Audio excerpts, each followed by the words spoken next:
එහෙමනම් මම දැන් තියෙන්නේ මේක ගිණුම්කරණය. මේකෙත් ගණන් දෙකක් ගණන් හතරක් විතර තියෙනවා මේ ප්‍රශ්න පත්‍රයේ. එයින් ඕනම කෙනෙකුට මේක තෝරාගෙන හදන්න පුළුවන්කමක් තියෙයි. එන මූලික ගණකාධිකරණ හඳුන්වලා දීම, ඒ අනුව ඩබල් එන්ට්‍රි කොහොමද මේ මොකද්ද දිත්ත සටහන් ගිණුම්කරණය, දිත්ත සටහන් සංකල්පය, දිත්ත සටහන් ඔස්සේ කොහොමද යන්නේ, ඊට පස්සේ ඒකේ ඇති වෙන தත්ත්වය කොහොමද කියන එක පිළිබඳව සරලව මුලදී ඔක්කොම කතා කරලා ඉවර වෙලා ඒ දිත්ත සටහන් වලට අනුව ගිණුම්කරණය අත්‍යවශ්‍ය වෙන ගැළපිලි කීපයක්, ගිණුම් සටහන් කීපයක් ගිණුම්ගත කිරීම හා ජර්නල් එක ගත කිරීමේ ක්‍රියාවලියක් තමයි කරන්න පුළුවන් කමක් තියෙන්නේ. ඒ ප්‍රමාණය තමයි මම කරන්න උත්සාහ දරන්නේ.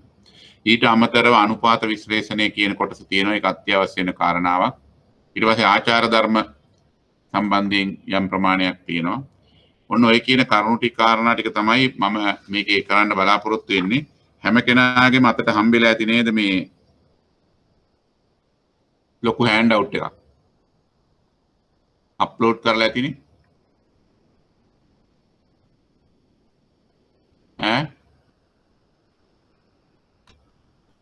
අප්ලෝඩ් කරලා තියෙනවද කියලා කියන්න මට. අනිත් එක මට මේ එකතැන ඉඳගෙන උගන්නලා පුරුද්දක් ඇති මිනිහෙක් එහෙම නෙවෙයි. අප්ලෝඩ් කරලා තියෙන්නේ සර්. අප්ලෝඩ් කරලා තියෙන්නේ. ඒතකොට එහෙමනම් සුළු හා මධ්‍ය පරිමාණ ව්‍යාපාරවල ගිණුම් තබා ගැනීම කියන එක තමයි කියන්න යන්නේ. අශෝක සිරිමෙවන් පේරාදෙණිය විශ්වවිද්‍යාලයේ කලාංශයේ උපාධියක් හිමි කරගත් අයෙකු අතර මීට අවුරුදු 5කට පමණ පෙර සිට ඔහු විසින් ඇඳුම් මසා විකිණීමේ ව්‍යාපාරයක් ආරම්භ කළා. එතකොට මේකේ සම්පූර්ණ පෙන්වලා දීලා තියෙන්නේ මේ පුද්ගලයෙකුගේ කතන්දරයක් පෙන්වලා ඒ කතන්දරය ඔස්සේ තමයි මේක මේ කතා කරන්නේ. කතා කරන්න උත්සාහ දරන්නේ.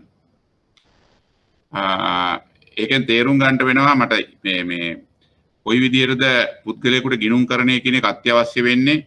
ඒ ගිණුම්කරණය කොයි ආකාරයට ඔහුට ඇති වෙන ගැටලුව ප්‍රශ්නය කියන එක මොකක්ද කියන එක පිළිබඳ පොඩි කේස් එකක් තමයි දීලා තියෙන්නේ.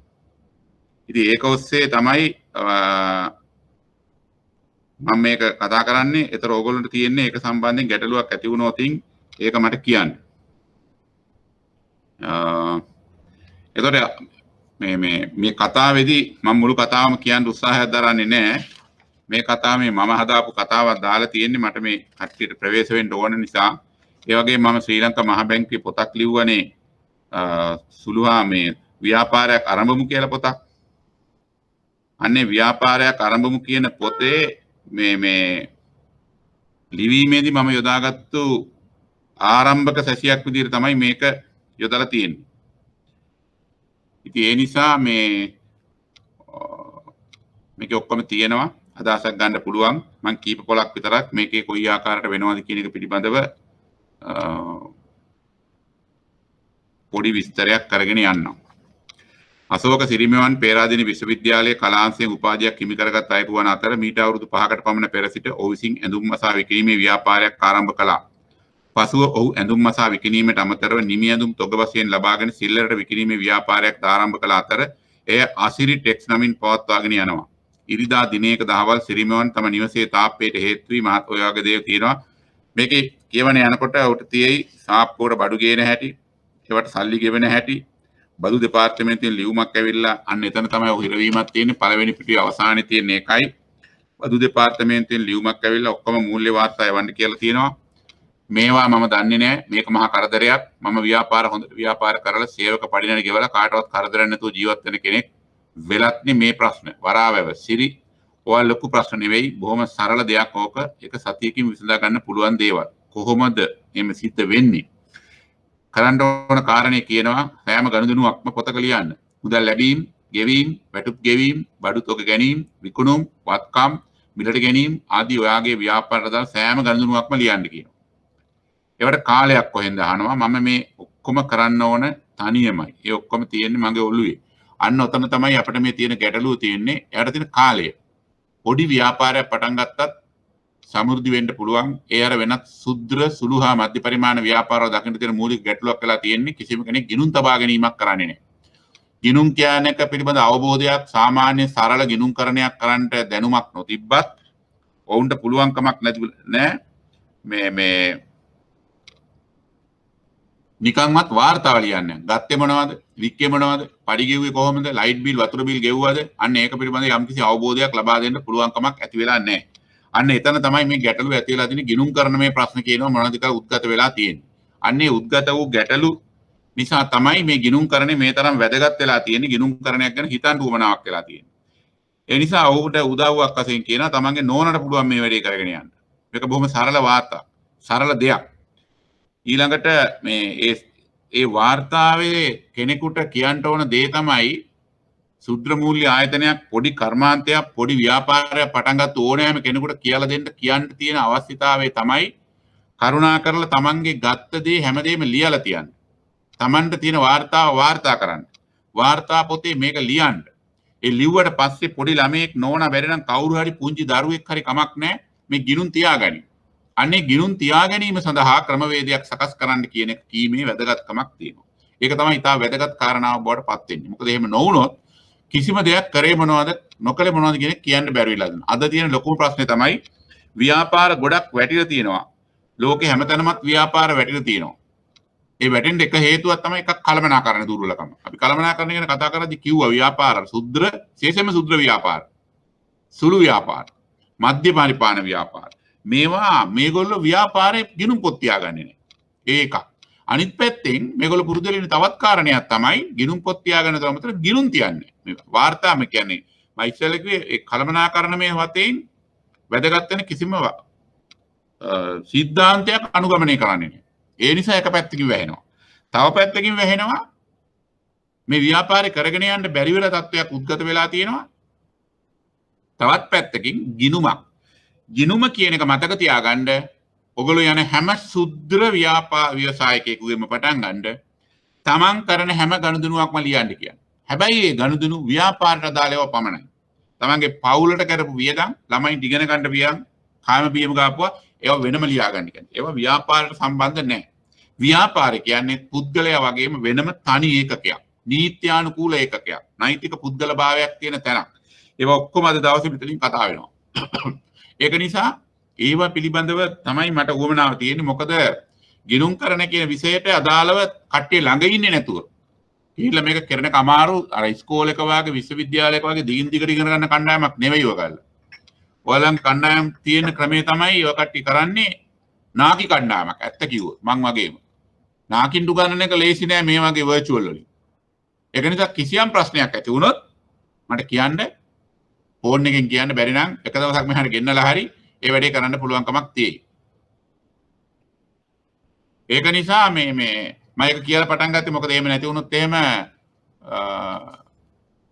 ඔයගොල්ලන්ට වැඩක් වෙන්නේ නැත්තම් මේකේ ලකුණු ලබා ගන්න බැරි නම් ලකුණු ලබා ගත්ත ලකුණු නැතත් කමක් නැහැ කියලා ගමක ඉන්න සුද්ධ ව්‍යවසායකයෙකුට ගිණුමක් හදාගන්න අවබෝධයක් දෙන්න බැරි නම් මේකේ ඇති වැඩක් නෑ. මේකේ අරමුණ ඒකනේ. ඒක නිසායි මම එහෙම කියන්නේ. එතකොට පළවෙනිම දේ තමයි අර යට තියෙන අවබෝධය මට වෙලාවක් නැහැ කියලා කිව්වේ. නමුත් වෙලාව කියන එක නෝනට පුළුවන් ඔය වැඩේ කරන්න. ඇයි එන? ඒක ඒ තරම්ම සරලයි. අන්න ඒකයි මට මෙතන කියා ගන්න උවමනා තියෙන කාරණේ. ඒ වගේම තියෙනවා එතකොට ගෙදර වියදම්, දරුවන්ගේ අධ්‍යාපන දරන වියදම් වගේ පෞද්ගලික දේවලුත් පොත්වල ලියන්න ඕන නේද? පොත්වල ලියා ගන්න ගෙදර විස්තර. හැබැයි ඒක ව්‍යාපාරේ පොත්වල නෙවෙයි ලියන්නේ. හරිද? ඕන දැන් තමන් කරන හැම මගෝඩියක්ම පොත්වල ලියලා තියන්නේ නැහැ. ඒතර බිරිඳට අහු වෙනවනේ. බිරිඳ කරන මගෝඩි ලියන්නේ නැහනේ. ස්වාම පුරුෂයට අහු වෙනවනේ. ඒ වගේ මේකෙත් තියෙනවා ව්‍යාපාරේ ඒවා ලියන්න එපා. ව්‍යාපාරේ විතර ලියන්න ව්‍යාපාර පොතේ ගෙදෙට්ට යන වියදම් ආදී කිසිම දෙයක් ලියන්න උත්සාහ කරන්න එපා. ඒකයි උතන කියන්නේ. නෑ පෞද්ගලික වියදම් කිසිම දෙයක් ඔයාගේ ආශ්‍රිත ටෙක්ස් ගඳුන ගන්න එපා. ඔය යටින් කියන්නේ නෝ ඔක්කොම මම යන්නේ 121 කියන අංකෙ තියෙන ගිණුම් කරන්නේදී ඔයාගේ ව්‍යාපාරේ ඔයාගේ පෞද්ගලික ජීවිතය කියන්නේ එකක් නෙවෙයි දෙකක්. ඒතර අර කියනවා බොහොම ස්තුති කරලා වැඩේ පටන් ගන්නවා. හරි ඔයාලට උදව් කරනවා ආසිරි. ගිණුම් කියාගන්නේ කොහොමද කියලා කියනවා. ගිණුම සොයා ගන්න බැරි වෙන්න කියන වෙලාවකට කල යුතු වියදම් ගෙවන්න බැරි වෙන්න පුළුවන්. බැංකු වලින් ණය හා අනිකුත් පාසුකම් ලබා ගන්න බැරි වෙනවා.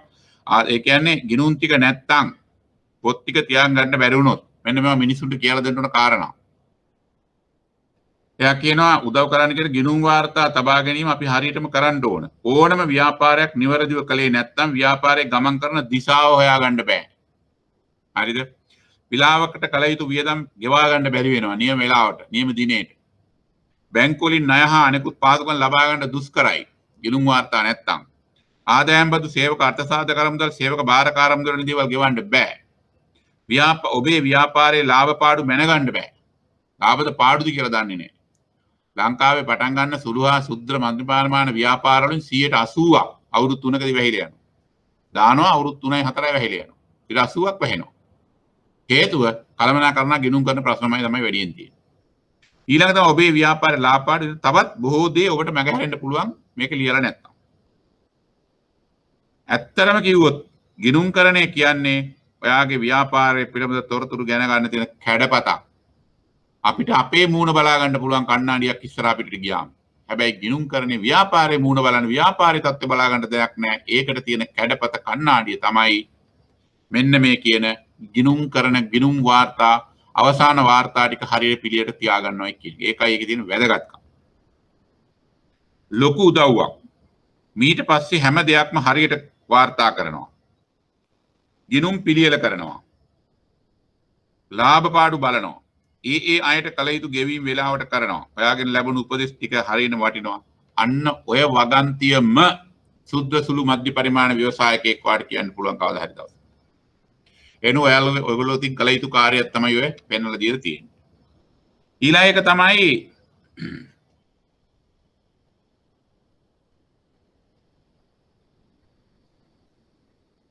එයා පරීක්ෂා කරලා දෙන්නම් කියනවා. ඊට පස්සේ දෙනවා එනම් මාතෘකාවට ගියොත් ඔන්න ඔය කතන්දරයේදී අපිට ආපු කතාව තමයි ගිණුම්කරණය සම්බන්ධයෙන් ගිණුම් තියා ගැනීමක් නොකරන්න පුළුවන් කමක් ඇත්තේ නැහැ. ඒතකොට ගිණුම් තියාගන්න පුළුවන් කමක් තියෙනවා නම් ඒ ගිණුම් තබාගත යුත්තේ කොහොමද? ඒ තියෙන්න ඕන මොන විදිහටද? ගිණුම් වශයෙන් ලියන්නේ මොනවද? අඩුම තරමින් වාර්තා තබා ගැනීමක් කරනවද? අන්න ඒ කියන කාරණා ටිකවත් සොයා බැලීම අත්‍යවශ්‍යයි කියන එක තමයි එතනින් ඔය කියන්නේ. හරි? ඒ නිසා සෑම වෙලාවකම ගිණුම් කරන වාටත් අවශ්‍යයි. මම ඔයිට කලින් කතා කරන්නේ මූල්‍ය සාක්ෂරතාවය කියලා විෂයක් වෙනත් පැත්තකින්. ඒ මූල්‍ය සාක්ෂරතාවය කියන එකේදී ගිණුම් කරණයක් තියෙන ගිණුමක් තමයි ඇත්තටම කියන්න තියෙන්නේ. එහෙනම් ආරම්භයක් වශයෙන් මම කියලා යන්නම් ගිණුම කියන්නේ. ඇත්තටම මොකද්ද ගිණුම කියලා කියන්නේ? අද මෙතන ඉන්නවා ලිස්ට් එකක් ගත්තොත් ඔය එක එක්කෙනාම කතා කරන්න වෙනවා. So everyone.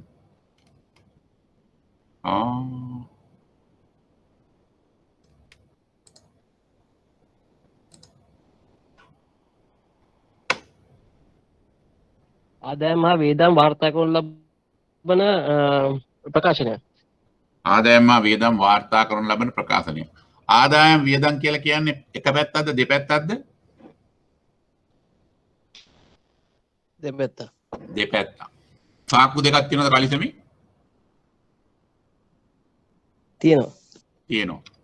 සාක්කු දෙක කියලා හිතුවොත් හරි නැද්ද ගිණුමක්?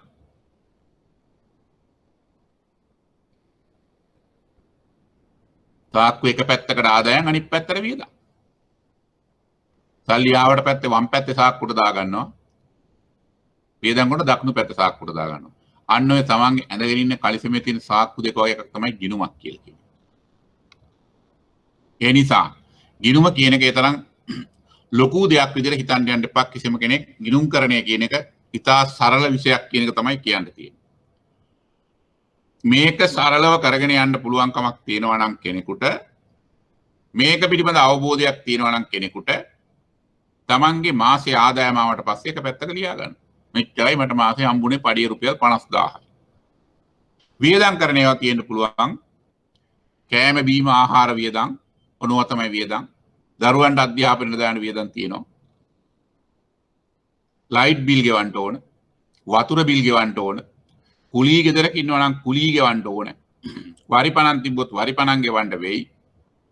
ඊළඟ ණයක් කරන් තිබ්බොත් ණය සඳහා පොලී ගෙවන්න වෙයි. ණය වාරික ගෙවන්න වෙයි.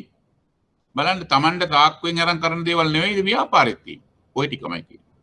ඒක නිසා හැම වෙලාවකම උත්සාහ දරන්න ගිණුම්කරණය කියන එක ඉතා සරල දෙයක්. අර මං කළමනාකරණදී කිව්වා වගේ මේක අපේ ඇඟේ දුවන දෙයක්. මේක අපේ ඇඟේ තියෙන දෙයක්. අන්න එහෙම හිතාගත්තාම ගිණුම්කරණය කියන එක එච්චර. මම මේ ප්‍රශ්න පත්‍රේ මහා මේ චාටඩ් වලට සීමාවලට දෙන ගණන් දෙන්න උත්සාහ දරන්න පුළුවන් කමක් නැත්තේ නෑ 100ලා. ඒක දෙන්න වෙන්නේ බොහොම සිම්පල් ගණන් දෙකක්. බොහොම සිම්පල් දෙයක්. අනේ සිම්පල් දේ තමයි මම කියලා දෙන්නේ. ඩබල් එන්ට්‍රි කියලා දීලා ඒකෙන් පස්සේ කොහොමද මේ වැඩේ කරගෙන යන්නේ කියන එක තමයි මගේ ඉලක්කය. ගිනුම් තබාගත යුත්තේ ඇයි?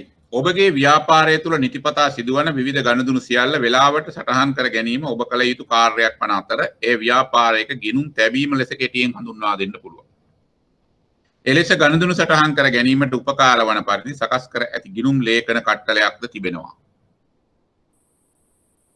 ක්‍රමවත් ලෙස ගිනුම් තබා ගැනීම ව්‍යාපාරයේ අයිතිකරුවන් ඔබටම කළ හැකි දෙයක් වෙනවා. එසේ නැතහොත් සුදුසුකම් ඇති ගිනුම් ලිපිකරුවෙකුගේ සේවය ලබා ගන්නත් පුළුවන්.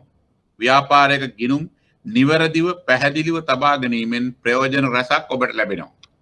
ඔය ගිනුම් කාගත්ත පුළුවන්කමක් තියෙන ලැබෙන ප්‍රයෝජන. ඔබේ ව්‍යාපාරයේ ලාභදායීතාව ගැන ව්‍යාපාරික ඔබට කළමනාකාරීත්වයට පුහුණු අවබෝධයක් ලබා ගන්න පුළුවන් වෙනවා. ඔබේ ව්‍යාපාරයේ දුර්වලතා හඳුනාගෙන ඉක්මන් ප්‍රතිකර්ම යෙදීමට පුළුවන් වෙනවා. බැංකුවකින් ණය මුදලක් ඉල්ලා සිටින අවස්ථාවකදී ව්‍යාපාරයේ ලාභදායීත්වය පිළිබඳ පැහැදිලි වාර්තාවක් ඉදිරිපත් කරන්න ඔබට පුළුවන් වෙනවා. ආදායම් බදු ගෙවීමේදී ආදී නීතිමය වගකීම් ඉටු කිරීමට ඔබට ගිණුම් උපකාරී වෙනවා. අර ඉස්සෙල්ලා කිව්වනර කතාවේදී EPF ETF ගෙවන්න වෙනවා, බඩි ගෙවන්න සිද්ධ වෙනවා. අනිකුත් නීත්‍යානුකූල ගෙවීම් කරන්න සිද්ධ වෙනවා. ආදායම් බදු වලට ඕන වෙනවා. බැංකුවකින් ණයක් ගන්න ගියාම ඕන වෙනවා. තමන්ගේ ව්‍යාපාරේ ලාභද පාඩුද කියලා තියෙනවා නම් දැනගන්න පුළුවන්. අන්න ඒ වගේ එක එක දේවල් වලට මේක අත්‍යවශ්‍යතාවයක් තිබෙනවා කියන එක තමයි ඔය කියන්නේ. ව්‍යාපාරයේ ගනුදෙනු ක්‍රමවත් ලෙස වාර්තා කිරීම. ඔබගේ ව්‍යාපාරයේ ගිණුම් තබා ගැනීමේදී මුලින්ම වැදගත් වන්නේ ඔබගේ ව්‍යාපාරය තුළ නිරන්තරව සිදුවන සියලුම ගනුදෙනු ක්‍රමවත් ලෙස වාර්තාගත කිරීමයි. ගනුදෙනු වාර්තා කිරීම යන්නේ අදහස් වන්නේ සුළු හා මධ්‍ය පරිමාණ ව්‍යාපාරයක සිදුවන්නා වූ සියලුම ආකාරයේ ගනුදෙනු කිසියම් පිළිවෙලකට සටහන් කර පවත්වාගෙන යාමයි. එසේම ව්‍යාපාරික කටයුතු වලට අදාළ වෙනත් විස්තරද වාර්තා කර තබා ගැනීම ප්‍රයෝජනවත් වෙනවා. මෙහිදී සිදුවන්නේ එදිනදා සිදුවන ඔබේ ව්‍යාපාර කටයුතු වලට අදාළ සිද්ධි හා ගනුදෙනු පිළිබඳ විස්තර ලියා තබා ගැනීමයි.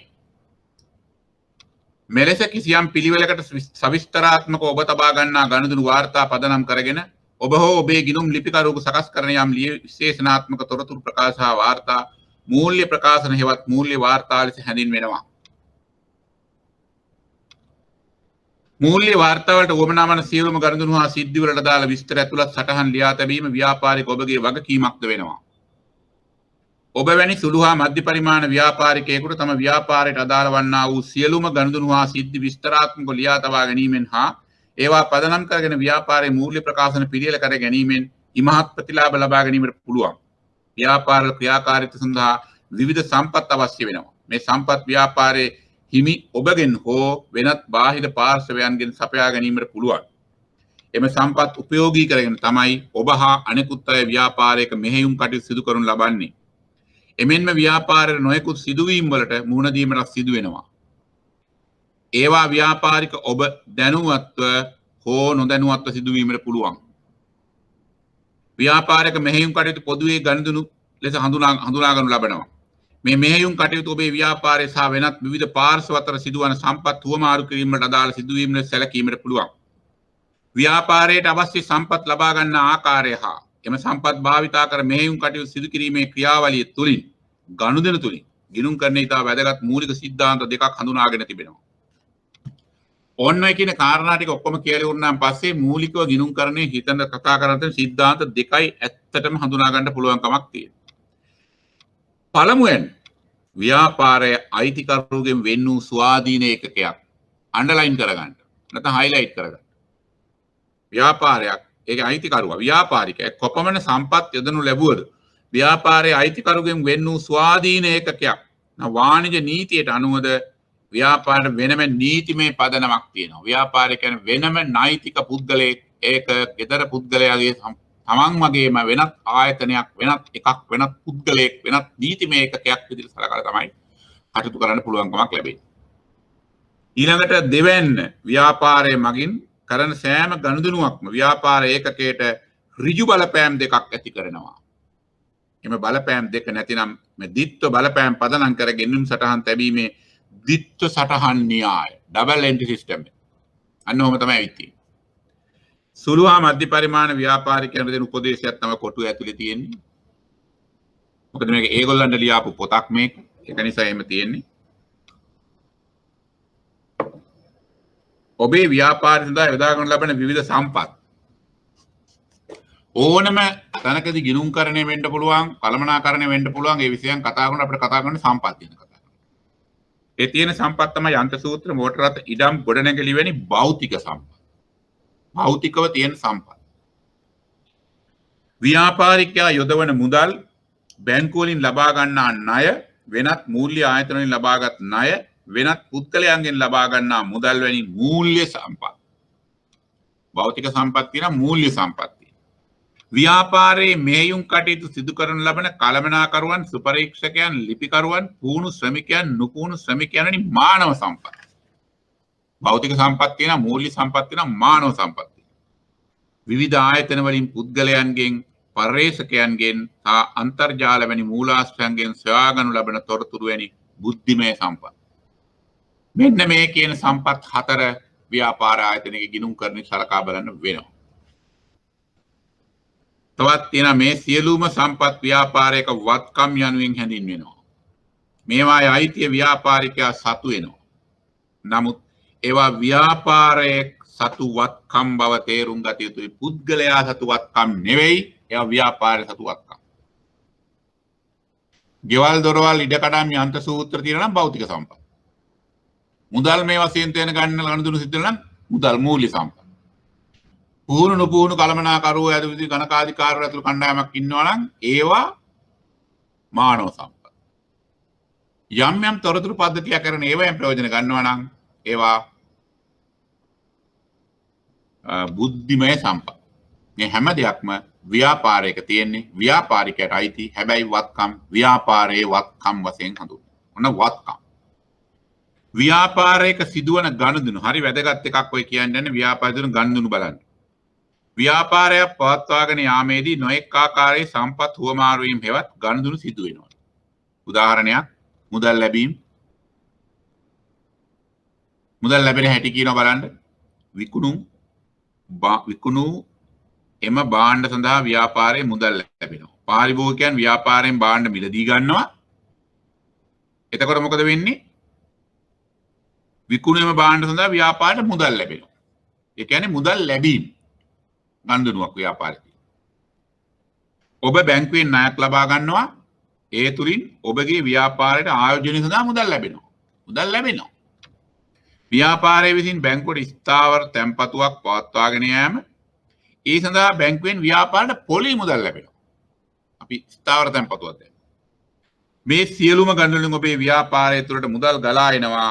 එනම් ව්‍යාපාරයේ භාණ්ඩ හා සේවා අලෙවි කිරීම හා ණය ගැනීම ආදී මගින් ව්‍යාපාරය තුළට මුදල් ලබා ගන්නවා. අන්න ඕක තමයි මුදල් ලබා ගැනීමක් සිද්ධ වෙනවා කියලා කියන්නේ. මුදල් ලැබීම. ඊළඟ තමයි මුදල් ගෙවීම. මුදල් ගෙවීම.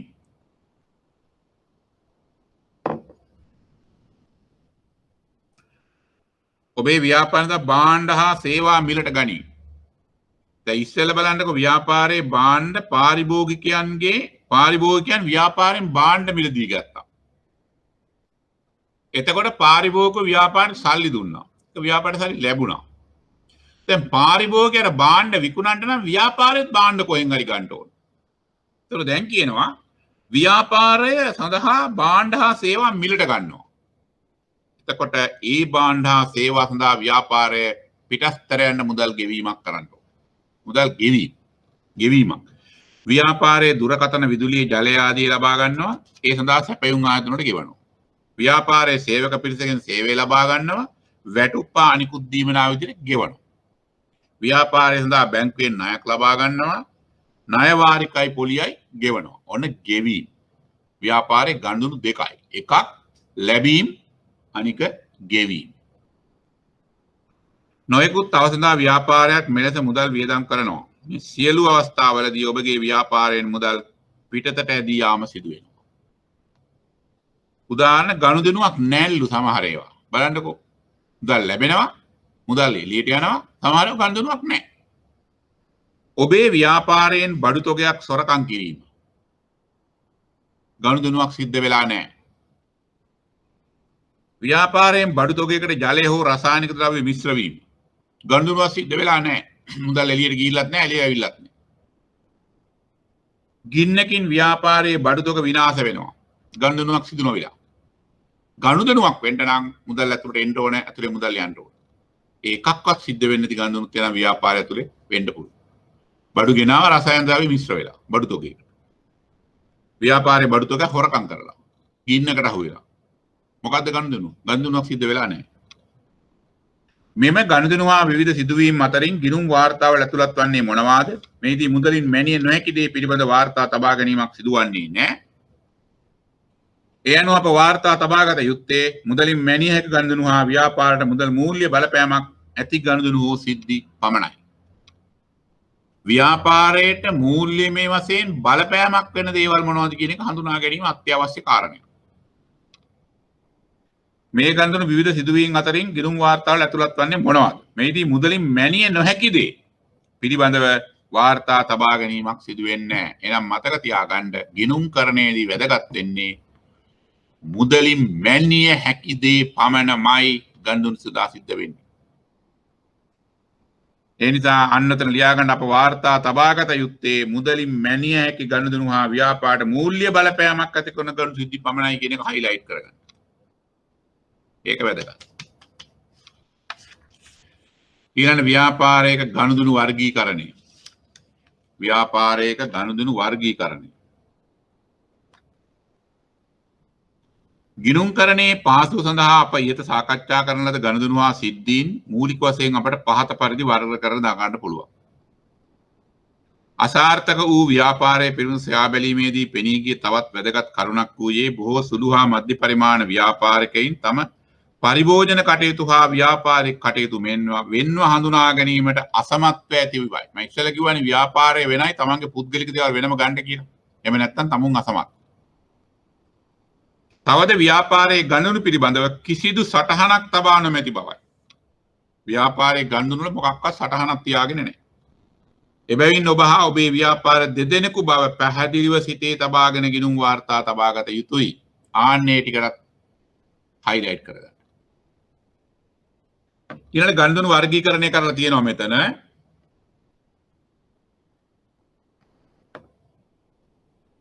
ව්‍යාපාරිකයෙකු වූ ඔබ විවිධ කාර්යයන්ගෙන් උපයා ගනු ලබන මුදල් ආදායම් ලෙස සැලකේ. දකුණු පැත්තෙන් කියනවා මොනවද මේ ආදායම් විදිහට ගන්නෙ? මොකද්ද මේ ආදායමක් විදිහට සලකන්නේ? අත්පිට මුදලට පාරිභෝජන භාණ්ඩ විකිණීම, පස් කපන යන්ත්‍ර කුලියට දීම, ප්‍රවාහන පාසුකම් වලින් මුදල් ඉපයීම, උත්සව භාණ්ඩ මිල සැපයීම. ඊළඟ ඔබ ව්‍යාපාරයෙන් ආදායම් ඉපයීම සඳහා ගෙවනු ලබන මුදල් වියදම් ලෙස සැලකේ. භාණ්ඩ මිලදී ගැනීමට විදුලි බිල්, ජල බිල්, දුරකථන බිල් ගෙවීම, වැටුප් ගෙවීමට හා අනෙකුත් නඩත්තු කටයුතු සඳහා මුදල් එළියට ගෙවන්න වෙනවා. ඊළඟට ඔබේ ව්‍යාපාරයේ පවත්වාගෙන යාමේදී නිරන්තරයෙන්ම අවශ්‍ය වන ව්‍යාපාරයේ සතු ඉතා ඉහළ වටිනාකමකින් සියලුම දේවල් වත්කම් ලෙස සැලකේ. අර ආදායම් කියන ඉලක්ක ඇඳගත්තද වම් තීරුවේ වම් පැත්තේ තියෙන ආදායම්. වියදම් කියන ඉලක්ක ඇඳගන්න. ඊළඟට වත්කම් කියන ඒවා ඉලක්ක ඇඳගන්න. මොකද මේ දැන් යන්නේ ගිණුම් කරණයට බහින්න හදන්න. ඊළඟට වගකීම් ඉහත සඳහන් කළ වත්කම් ලබා ගැනීම සඳහා ඔබ බාහිර පාර්ශ්වයෙන් ලබා ගන්නා පසුකාලීනව නැවත ගෙවිය යුතු මෙන්ම එලෙස ගෙවීමට බැඳී සිටින සියලුම දේ වගකීම් ලෙස හැඳින්වේ. ඒවා තමයි වගකීම් කියලා කියන්නේ. ඔබ ඔබේ ව්‍යාපාරයේ පවත්වාගෙන යාම සඳහා යෙද වූ සියලුම යෙදවුම් ප්‍රාග්ධනය හිමිකම් ලෙස හැඳින්වෙනවා. මුලින්ම යොදන දෙයක් තියෙනවා නම් හිමිකම්. එහෙනම් මෙන්න මේ කියන පහ තමයි මේ ගිණුම් කරණය කියලා ගිණුම් තියන්නේ. ආදායම්, වියදම්, වත්කම්, වගකීම්, හිමිකම්. මේ පහ තමයි අපිට තියෙන එකම දේ ගනුදෙනු විදියට අපිට සලකන්න තියෙන අපි ව්‍යාපාරයක ගිණුම් විදියට සලකලා බලන්න යන්නේ. ඔබ මුදල් යොදවා ඔබේ ව්‍යාපාරයේ මනමින් කළමනාකරණය කළ විට ඔබට ඉහළම ප්‍රතිලාභ අත්කර ගැනීමට පුළුවන්.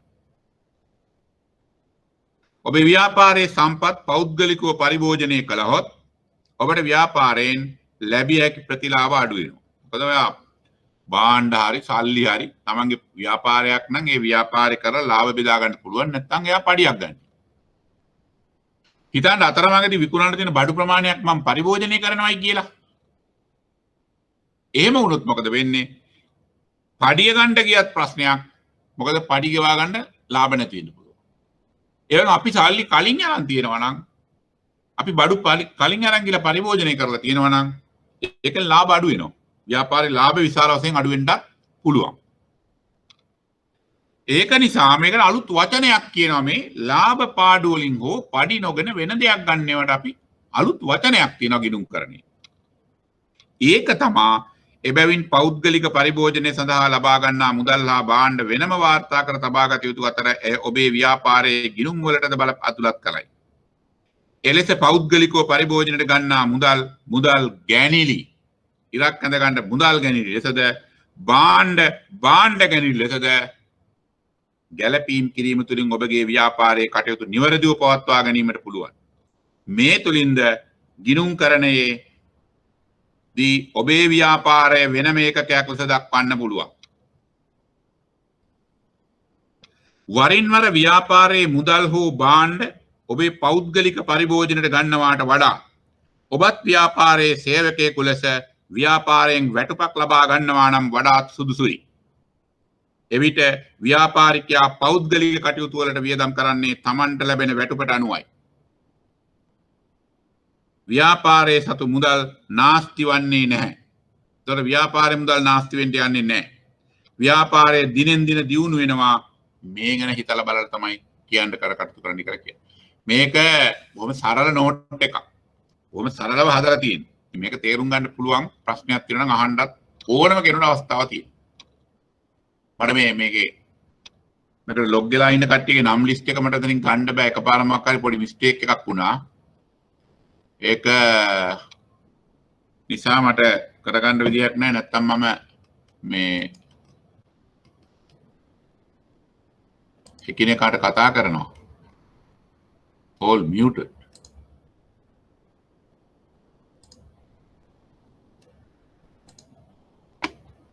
මාව ඇහෙනවද?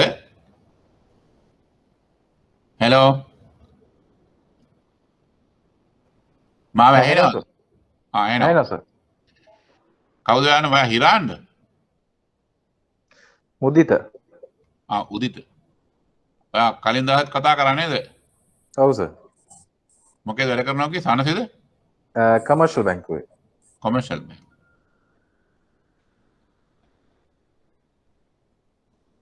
හරි. එතකොට එහෙමනම් ව්‍යාපාරයේ ගනුදෙනු වාර්තාත් මේ ලියපු මේ කටපුක මේ ඉතාම වැදගත් කොටසක් කියවාගෙන ගියේ මම බොහොම වේගෙන් වගේ. මොකද මේ ගිණුම් කරනදී අවශ්‍ය වෙන කාරණා පහම තමයි තියෙන්නේ. එකක් ආදායම්, වියදම්, වත්කම්, වගකීම්, හිමිකම්. ඊට අමතරව ගැනිලි, භාණ්ඩ හෝ මුදල් ගැනිලි. මේවා තමයි හැමතැනම ගිණුම් ගනුදෙනු කියලා එන්නේ දැන් කතා කරන්න ඉස්සරහට. මොනවා හරි ප්‍රශ්නයක් තියෙනවා නම් අහන්න.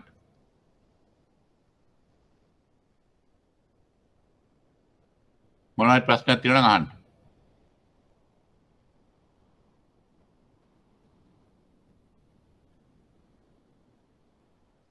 උදිත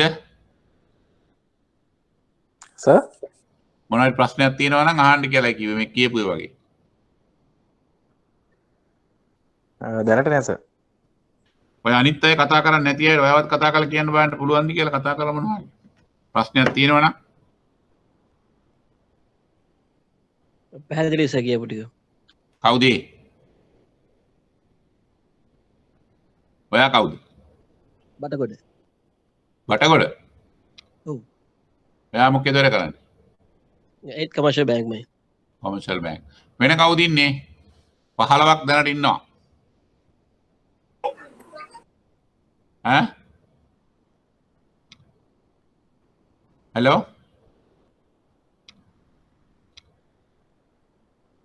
වෙන කවුද ඉන්නේ? කියපු ටික පැහැදිලි ඉන්නවා සර්. ඔයා කොහෙද වැඩ කරන්නේ?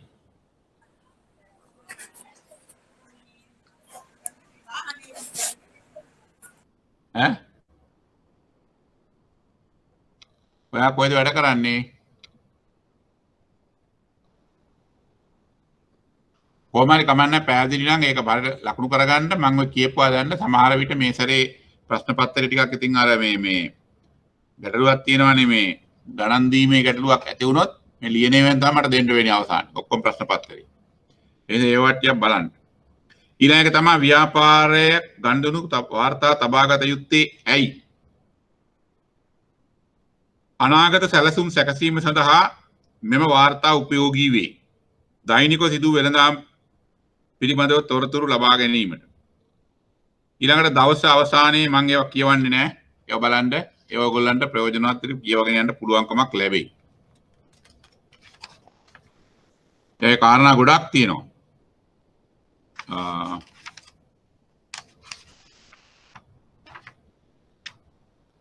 එතකොට එතන ඔය ගණ්ඩුණු ඔක්කොම වැඩියෙන් සාමාන්‍යයෙන් කියාන ගිහින් තියෙනවා මොනවද තියෙන ප්‍රයෝජන මොනවද ගැනීමට මොනවද තියෙන වාසි මොනවද ගිනුම් තබාගත යුත්තේ ඇයි ඒ සඳහා කාරණු ඒවා හරියම වැදගත් ටිකක් ඔය පිටුවේ තියෙන්නේ දැන් බලන්න ඔය හැම එන්න පුළුවන් හැම ගණ්ඩුණුවක්ම උතන මම කියලා තියෙනවා මොන විදියට ඒක වෙනවද කියන එක පිළිබඳව දැන් බලන්න අමතක වීම වළක් කරනවා ඒවා කරුණු අමතරව 128 යටම තියෙනවා නීත්‍යානුකූලව හා ව්‍යවස්ථාපිතව ගෙවිය යුතු ආදායම් බදු උපයනට ගෙවුම් බදු අගේ එකතු කළ වටිනාකම් මත බදු හා වෙනත් එවැනි ගෙවීම් පිළිබඳ තීරණය ගන්න. පිරිවැය වැඩිවීම අලවිය පහත වැටීම ආදී තොරතුරු වාර්තා මගින් ලබා ගැනීමට. අතීතයේ කවර ආකාරයකින් කටයුතු කර තිබේද යන්න බලා අනාගතයේ පිළිබඳ පුරෝකතනය කරන්න. අනාගත නිෂ්පාදන මට්ටම් පිළිබඳ තීරණය කරන්න. ආරක්ෂිත තොග පිළිබඳව හා යලි ඇනවුම් කළ යුතු මට්ටම් තීරණය කිරීමට. ව්‍යාපාරිකයෙකු ඔබ විවිධ කාර්යයන්ගෙන් උපයා ගනු ලබන මුදල් ආදායම් ලෙස සලකනවා. අත්පිට මුදලට පාරිභෝගික භාණ්ඩ විකිණීම, පස් කපන යන්ත්‍ර කුලියට දීම, ප්‍රවාහන පාසුකම් වලින් මුදල් ඉපැයීම, උත්සව භාණ්ඩ සැපයීම. භාණ්ඩ මිලදී ගැනීමට විදුලි බිල්, ජල බිල්, දුරකථන බිල් ගෙවීම, වැටුප් ගෙවීමට හා අනෙකුත් නඩත්තු කටයුතු සඳහා ගෙවන මුදල් වියදම් ලෙස සැලකෙනවා. ඒතර ඒවට දාන්න පුළුවන්. ඔබගේ ව්‍යාපාරය පවත්වාගෙන යාමේදී නිරන්තරයෙන්ම අවශ්‍ය වන ව්‍යාපාරයේ සතු ඉතා ඉහළ වටිනාකමකින් යුතු සියලුම දේවල් වත්කම් ලෙස සලකනවා. ඉඩකඩම් ගොඩනැගිලි ඒ වගේද. ඊයේ සඳහන් කළ වත්කම් ලබා ගැනීම සඳහා බාහිර පාර්ශ්වයන් ගත්ත වගකීම් ලෙස සලකනවා. වගකීම් උඩින් කියපුවම යාපව්. බැංකු ණය, බඩු තොග ණයට ගැනීම, ණය හිමියන්, දිගු කාලීන කෙටි කාලීන වෙනත් ණය ගෙවිය යුතු වියදම්.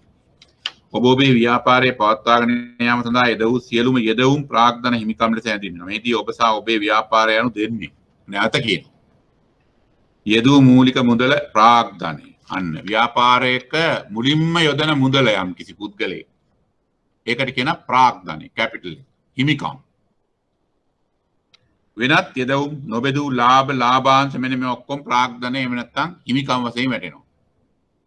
ඔබේ ව්‍යාපාරය තුළ සිදුවන සියලුම ගනුදෙනු සිද්ධීන්ට අදාළව සියලුම විස්තරාත්මක සටහන් ආදායම් වියදම් වත්කම් වගකීම් හා හිමිකම් යන ඊයේ සඳහන් ප්‍රධාන කොටස් 5 යටතේ ලියා තබා ගන්න.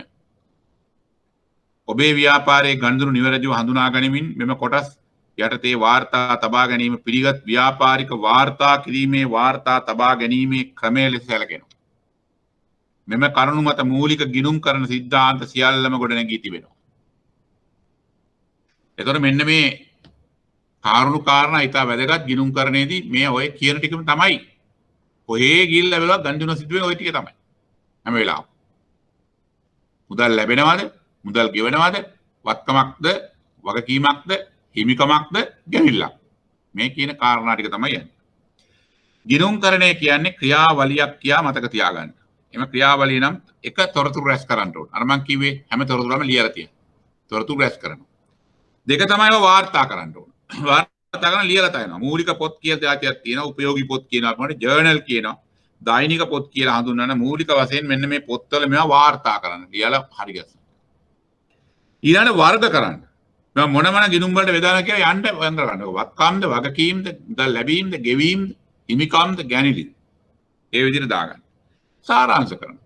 සාරාංශය තමයි උදාහරණයක් වශයෙන් අපි ලාභ ගිණුම අපි කියන්නේ හැම වෙලාවෙම කියන්නේ profit and loss account. ඒක තමයි සාරාංශය. මොකද ඕන කෙනෙක් අන්තිම බලන්නේ ගිණුම් සාරාංශය අරන්.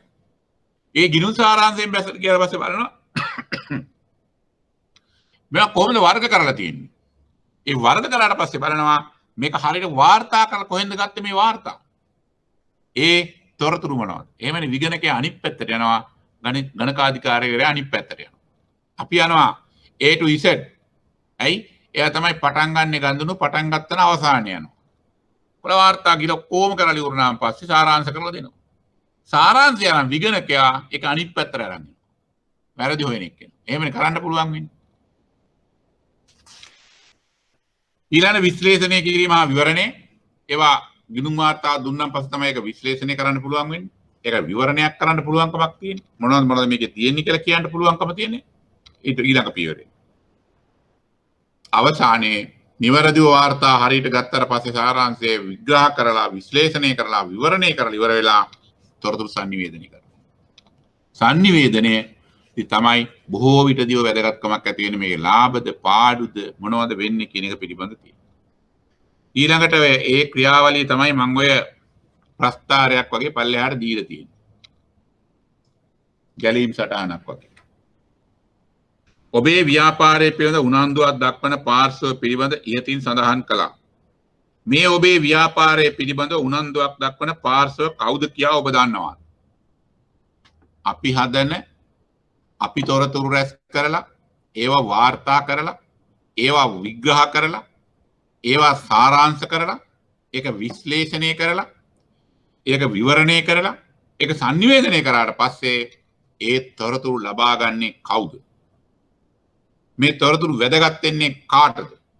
අන්නේ ගිණුම් කරන තොරතුරු වැදගත් වෙන කෙනා තමයි කියන්නේ රජය, විශ්වවිද්‍යාල ශිෂ්‍යෝ, වෘත්තීය සමිති, ගනුදෙනුකරු, ණයගැතියෝ, ජනමාධ්‍ය, ණය හිමියෝ, නීතිය සුරකින්න ආයතන, සාමාන්‍ය ජනතාව, බදු දෙපාර්තමේන්තු, නිෂ්පාදකයෝ, විවිධ සංවිධාන, සේවකයෝ, විශ්වවිද්‍යාල ආචාර්යවරු, විගණකයෝ, ගුරුවරු, තරඟකරුවෝ, විවිධ විශ්ලේෂකයින්, පර්යේෂකයින්, රාජ්‍ය නොවන සංවිධාන, පාසල් සිසුන්, රාජ්‍ය සංස්ථා, අලෙවිකරුවෝ, විවිධ වෘත්තිකයින්. මේ සේරමලා අපි හදන ගිණුම් වාර්තාවෙන් ප්‍රයෝජන ගන්නා කණ්ඩායම. මේකට අපි කියනවා ගිණුම් වාර්තාකරේ ඇල්මක් දක්වන පාර්ශව, interest parties of the accounts. සුළු හා මධ්‍ය පරිමාණ ව්‍යාපාරවල ගනුදෙනු. ඔය කටසේ ප්‍රශ්නයක් තියෙනවද කාටවත්? එහෙම ප්‍රශ්නයක් තියෙනවා නම් කරුණාකර කියන්න.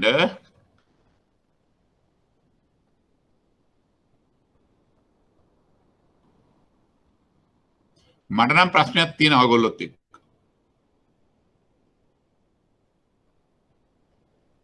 ඈ මට ප්‍රශ්නයක් තියෙනවා. ඒ ප්‍රශ්නේ තමයි මේ ඔක්කොම ගොළුවද කියලා. වැඩි දෙනෙක්. අනේකනේ මේ ඔන්ලයින් ක්‍රමේ බොහෝ දෙනෙක් ඔය ඔන්ලයින් ක්‍රමයට කැමති. අර ඇටෙන්ඩන්ස් වලට ඔන්ලයින් එකට ලං වෙනවා. ගිහලා ගෙදර හොද්ද හදනවා. රෙදි හොදනවා. පොඩි උන් නාවනවා. පොඩි උන්ට ඔන්ලයින් යන මේ ස්ටඩීස් වලට යනවා. ඒක නිසා තමයි මම නම් තදින්ම විරුද්ධතාවයක් තිබුණා මේ විශේෂයෙන්ම රාජ්‍ය සේවයේ සියලුම දෙනා ගෙන්නන්න ඕන කියන තමයි මගේ අදහස නම් තිබුණේ ඇත්තටම. මොකද දැන් ඔක්කොමලා හොර වෙලා තියෙන වැඩට. ඒක නිසා මම ඒකට මගේ කැමැත්ත උනේ යන්නේද ගෙන්නන්න ඕන කියන මට තප්පරයක් දෙන්න.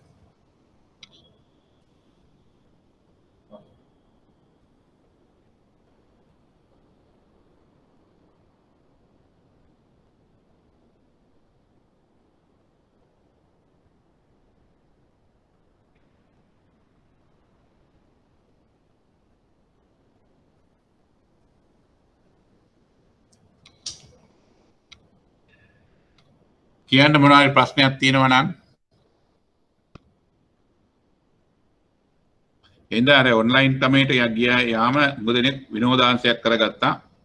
ඒකේ ප්‍රතිඵලයක් විදිහට සමහර වැරදෙන්නත් කම්මැලිතාවයක් දක්වනවා. ඔක්කොම හිතන් ඉන්නේ මොනවා හරි ලඩක් දාලා ගෙදර ඉන්න පුළුවන්ද කියලා. දැන් සමහරු කියනවලු මං හිතන්නේ කොවිඩ් හැදෙන්න නම් හොඳයි මොකද ඒ ළඟ පාතරෙක් කුර හැදුනොත් දින 14ක් ක්වොරන්ටයින් තවත් 14ක් ගෙදර ඉන්න දෙනවා. දැන් ආයෙ එහෙම දෙන්න උවමනා නැහැ. ගෙදරම තමයි දැන් බෙහෙත් දෙලා තියන්න ඕන කියලා මම නම් යෝජනා කරා. මොකද හේතුව මේ පළවෙනි දේ තමයි රටේ නිෂ්පාදන ක්‍රියාවලිය සම්පූර්ණයෙන්ම වගේ යන හිටලා මේ ප්‍රශ්නෙත් එක්ක කට්ටිය වැඩට බොහොම අකමැත්තක් දක්වන කණ්ඩායම වලට පත් වෙලා එහෙම වෙන්න එපා.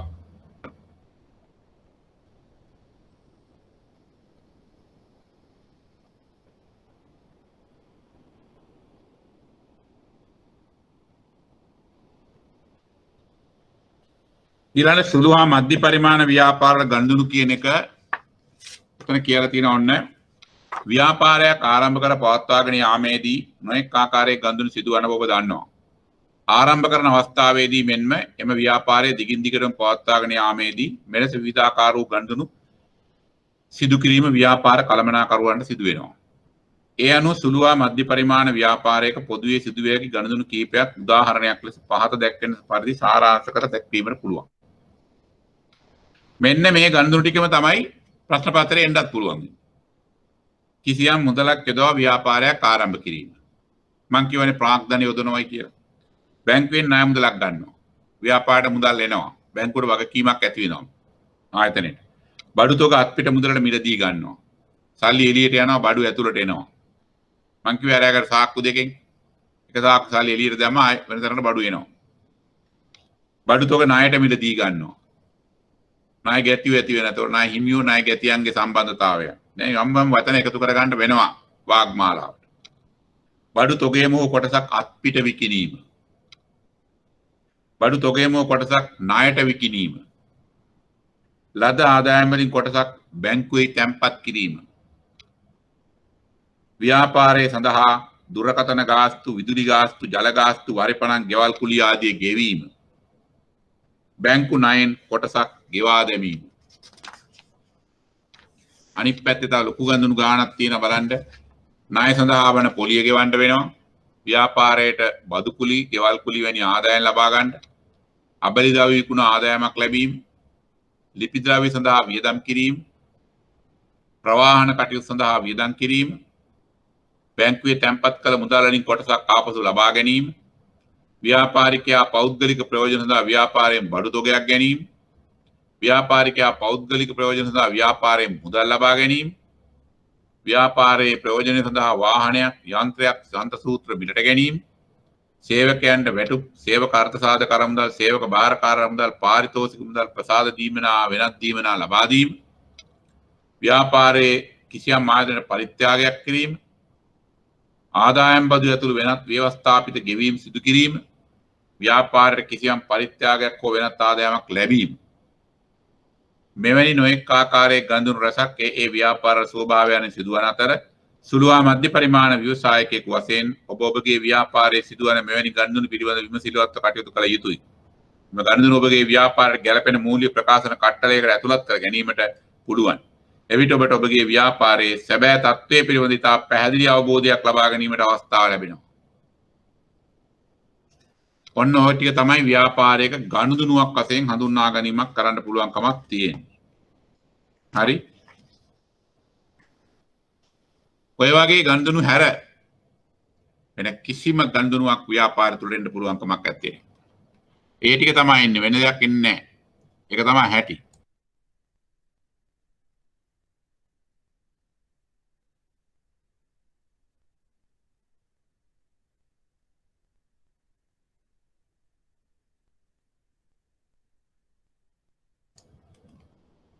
ඇහෙන්නේ නැතුව කියලා එකපාරම. හෙලෝ. ඇහෙනවා සර්. ඇහෙන්නේ නැතුව කියලා එකපාරම. මේකේ මොකක් හරි හිටපු ගමන් තියෙනවා.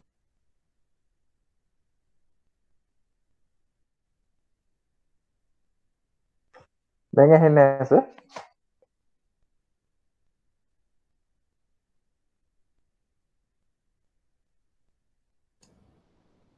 හෙලෝ. දැන් ඇහෙනවා සර්. මොකක් හරි මෙතන අවුලක් යන හිටපු ගමන්. මම දන්නේ ඔයද මෙහෙද කියලා. ඊළඟ තමයි ඊටාම වැදගත් කොටස වෙන්නේ ද්විත්ව සටහන. ව්‍යාපාරයක සිදුවන ගනුදෙනුවලදී ව්‍යාපාර සම්පත්වල ස්වභාවය ඇතිවන වෙනස් වීම් සටහන් කළ යුතුයි. ඒ ගනුදෙනු සටහන් කළ යුත්තේ මුදල්මය වශයෙන්යි. එනම් ගිණුම් පොත්වල සටහන් තැබීමයි.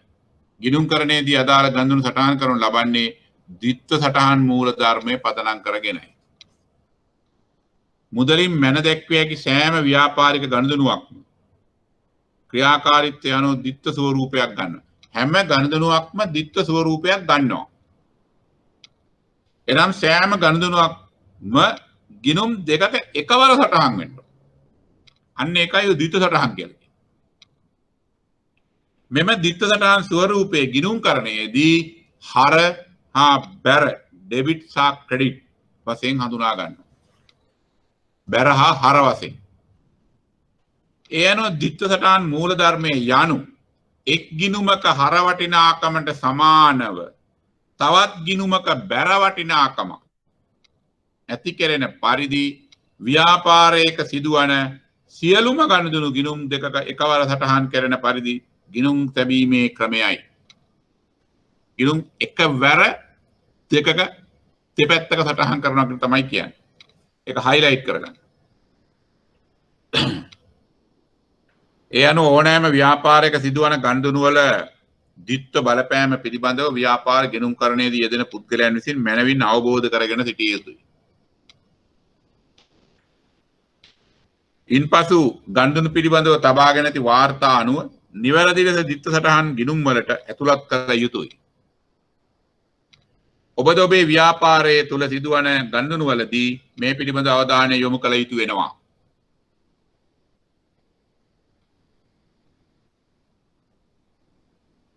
මෙම ද්විත්ව සටහන් මූල ධර්මයේ මුලින්ම හඳුන්වා දෙන ලද්දේ ඉතාලි ජාතික ගණිතඥයෙකු වන ලූකා පැසියෝලි විසින්. මේ නිවැරදිව අවබෝධ කර ගතහොත් ඔබේ ගිණුම් සටහන් තැබීමත් ඒ පිළිබඳ මූල්‍ය වාර්තා පිළියෙල කිරීමත් ඔබටම කර ගැනීමට හැකි වෙනවා. මේක ඉතාම පහසුයි. ඒකයි කියන්නේ මේක හරියට කරොත් Tamanට මේ පිළිබඳ අවබෝධය වැඩ කටයුතු කරන්න පුළුවන්. ඒක කිසිම ප්‍රශ්නයක් නැතුව Tamanටම මේක කරගෙන යන්න හැකියාවක් ලැබෙන කාර්යයක් තමයි මේ ගිණුම්කරණය කියන්නේ. මේක ඉතාල ලේසි වැඩක්. ඒකයි මේ කියන්නේ. එක තැනකින් දෙයක් තියෙනවා අනිත් තැනක. එක තැනින් අඩු වෙනවා තව තැනක එකතු වෙනවා. අඩුවට යමක් ලැබෙනවා. අන්න ඒ වගේ දෙයක් මේ සිද්ධ හිතන්න තියෙනවා. ඒකට කිව්වේ සාක්කුවක් යොදා ගන්න පුළුවන් කාරණේ මේක ටික සරලව ගත්තොත්. ගිණුම්කරණයේදී ගිණුම යන නිසා වැදගත් වෙනවා. ඒද ඔබ මනවින් හඳුනාගත යුතුයි. ඊයේ සඳහන් කළ ගනුදෙනු වල ද්විත්ව බලපෑම නිවැරදිව හරහා බැරලෙ සටහන් කරන්නේ ගිණුම තුලයි. ගනුදෙනුවක් නිවැරදිව හරහා බැර වශයෙන් සටහන් කිරීමට නම් ගිණුම හා ගනුදෙනුවේ ද්විත්ව ස්වරූපය මනවින් හඳුනා ගැනීමට හැකි විය යුතුයි. ඒක මනවින් හඳුනා ගැනීමට පුළුවන්කමක් ඇති වෙන්න ඕන කියලා තමයි කියන්නේ. ඊට ආදායම්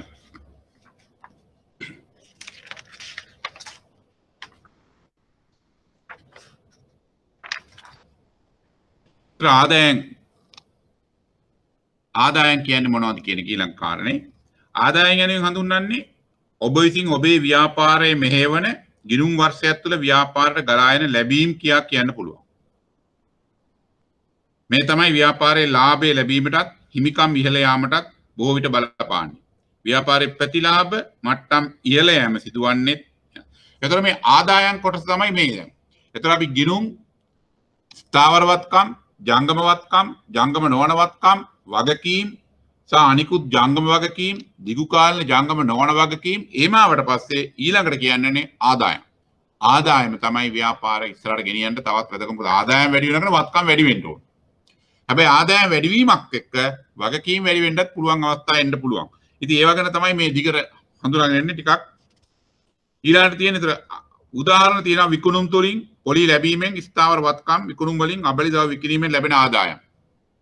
මේවට ගිණුම්කරණයේදී අයබාර ආදායම්. දැන් මෙතන ප්‍රාග්ධන වියදම් අයබාර ආදායම් ඔය එක වචන එනවා. එකිනෙක වචන නොතේරෙන තැනක් තිබ්බොත් ඒක අහන්න. මොකද කෙටි ප්‍රශ්න වලට ඕවා එන්න පුළුවන්. තමන් මේ මොහොතකට කලින් කතා කරපුවා තමයි ඔය තියෙන්නේ මේ මොනවද ජංගම වත්කම් ජංගම නොවන වත්කම් වගකීම් ජංගම නොවන වගකීම් අන්න ඒ වගේ කොටස් පිළිබඳව යම් යම් කොටස් අහන්න සිද්ධ වෙයි. ගිණුම්කරණය පිළිබඳව ඩබල් එන්ටිත් එක්ක මේක කරගෙන යන්න බැරි කමක් ඇති වුණොත්. ඊළඟට වියදම් කියන්නේ මොනවද? ඔබ ඔබේ ව්‍යාපාරය හෙලෝ මේකේ මොකක් හරි අවුලක්. හෙලෝ අපිට කියන එක ඇහෙනවා සර්. මේකේ මොකක් හරි හිටපු ගමන් ඇහෙන්නේ නැති යන අවුලක් එනවද? ඔව් සර් මොන ටික ඇහුන්නේ නැහැ සර්. ගිණුම් වලින් පස්සේ ඉතුරු ටික ඇහුන්නේ නැහැ සර්. මොනෙන් පස්සේද? ගිණුම් වලින් පස්සේ. ඊට පස්සේ ඇහුනේ ආදායම් කියන ටික. අනේ අප මේ කවුරුත් නෑ මෙතන කෙනෙකුත්. එතකොට ගිණුම විස්තර ගිණුම් වලින් පස්සේ නම් ආයෙ පැත්තට යන්න එපා ඇති. විනාඩි 5ක් විතර ස්ටක් කරලා තිබුණා සර්. ගිණුමකට මෙතන උදාහරණයක් දාලා තියෙනවා. අහවල් ගිණුම කියලා. මොකක් හරි ගිණුමක් වෙන්න පුළුවන්. ඒක වැටුප් ගිණුම වෙන්න පුළුවන්. ප්‍රාග්ධන ගිණුම වෙන්න පුළුවන්. ස්ථාවර වත්කම් ගිණුම මේ වගේ මොනවානේ ගිණුමක් කියලා කියන්න පුළුවන්. එතකොට හරහා බැර කියලා සටහන් දෙකක් මේ හර බැර තියෙන එකතන එක වැරදි. හර වම් පැත්තේ බැර සම්පූර්ණයෙන් අනිත් පැත්තට ගිහිල්ලා දකුණු පැත්තේ ලියාගන්න බැර කියලා. ඊළඟට තියෙනවා දිනය විස්තරය වටිනාකම රුපියල්. ආපහු අර මැදින් ඉරි දෙකක් ළඟින් තියෙන ඉරි දෙක තව ලඟ වෙන්න ඕන. ඔහොම තමයි ගිණුමක් එහෙම උත්තර ඈතින් ගන්න නැත්නම් එකක් ලියන්න වගේ අර හර බැර වෙන් කරන්න තමයි මැදින් තද ඉරක් තියෙන්න ඕන. ආපහු දිනය විස්තරය වටිනාකම රුපියල්. මේකේ බෝඩ් එකේ වෙන්න මම කවුරුත් නැහනේ පොඩයින්.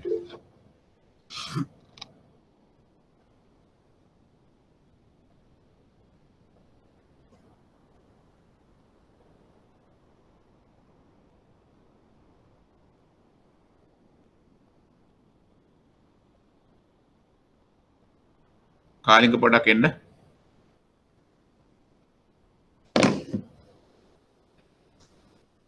එතකොට ගිණුමක මම ආවට පස්සේ පෙන්වන්නම් කොහොමද කියලා එක බෝඩ් එකෙන්. පළවෙනි ගිණුමේ නම ලියන්න කියනවා. වම් පැත්තේ හර ලෙස දකුණු පැත්තේ බැර ලෙස ලියාගන්න. ගනුදෙනු සිදු දිනේ දක්වන්න. ද්විත්ව සටහන අනුව අදාළ වන අනෙකුත් ගිණුමේ නම ලියන්න. ඒ කියන්නේ ඉහත ආකෘතියට අනුව පළමුව ගිණුමේ නම අපි ලියුව වැටුප් කියන්නකො තියෙනවා. පළමුව ගිණුම ඊට පස්සේ ශීර්ෂය කියන්නේ ඒකයි. වම් පැත්ත හර ලෙසද දකුණු පැත්ත බැර ලෙසද? ඒක ලියලා මම කියවනේ බැර දකුණට දාගන්න කියලා. ඊළඟ ගනුදෙනු සිදු දිනය. අර දිනේ තියෙන දාන්නේ වම් පැත්තේ ගනුදෙනුවක් සිද්ධ වෙ හැකි දිනය. කවදා වම හෝ දකුණේ තියෙන දින දෙකක්. ඊළඟට ද්විත්ව සටහන අනුව අදාළ වන අනෙකුත් ගිණුමේ නම. දැන් මේ විස්තරය කියලා තියෙනවනේ. එතන ලියන්න වෙනවා මුදලින් නම් වැටුප් ගෙව්වේ මුදල්. මුදල් ලැබෙන වැටුප් නම් වැටුප් මුදල් එනවා. මුදලින් ගෙවන නම් ගිණුම් දෙක මාරු කරලා ලියන්න වෙනවා.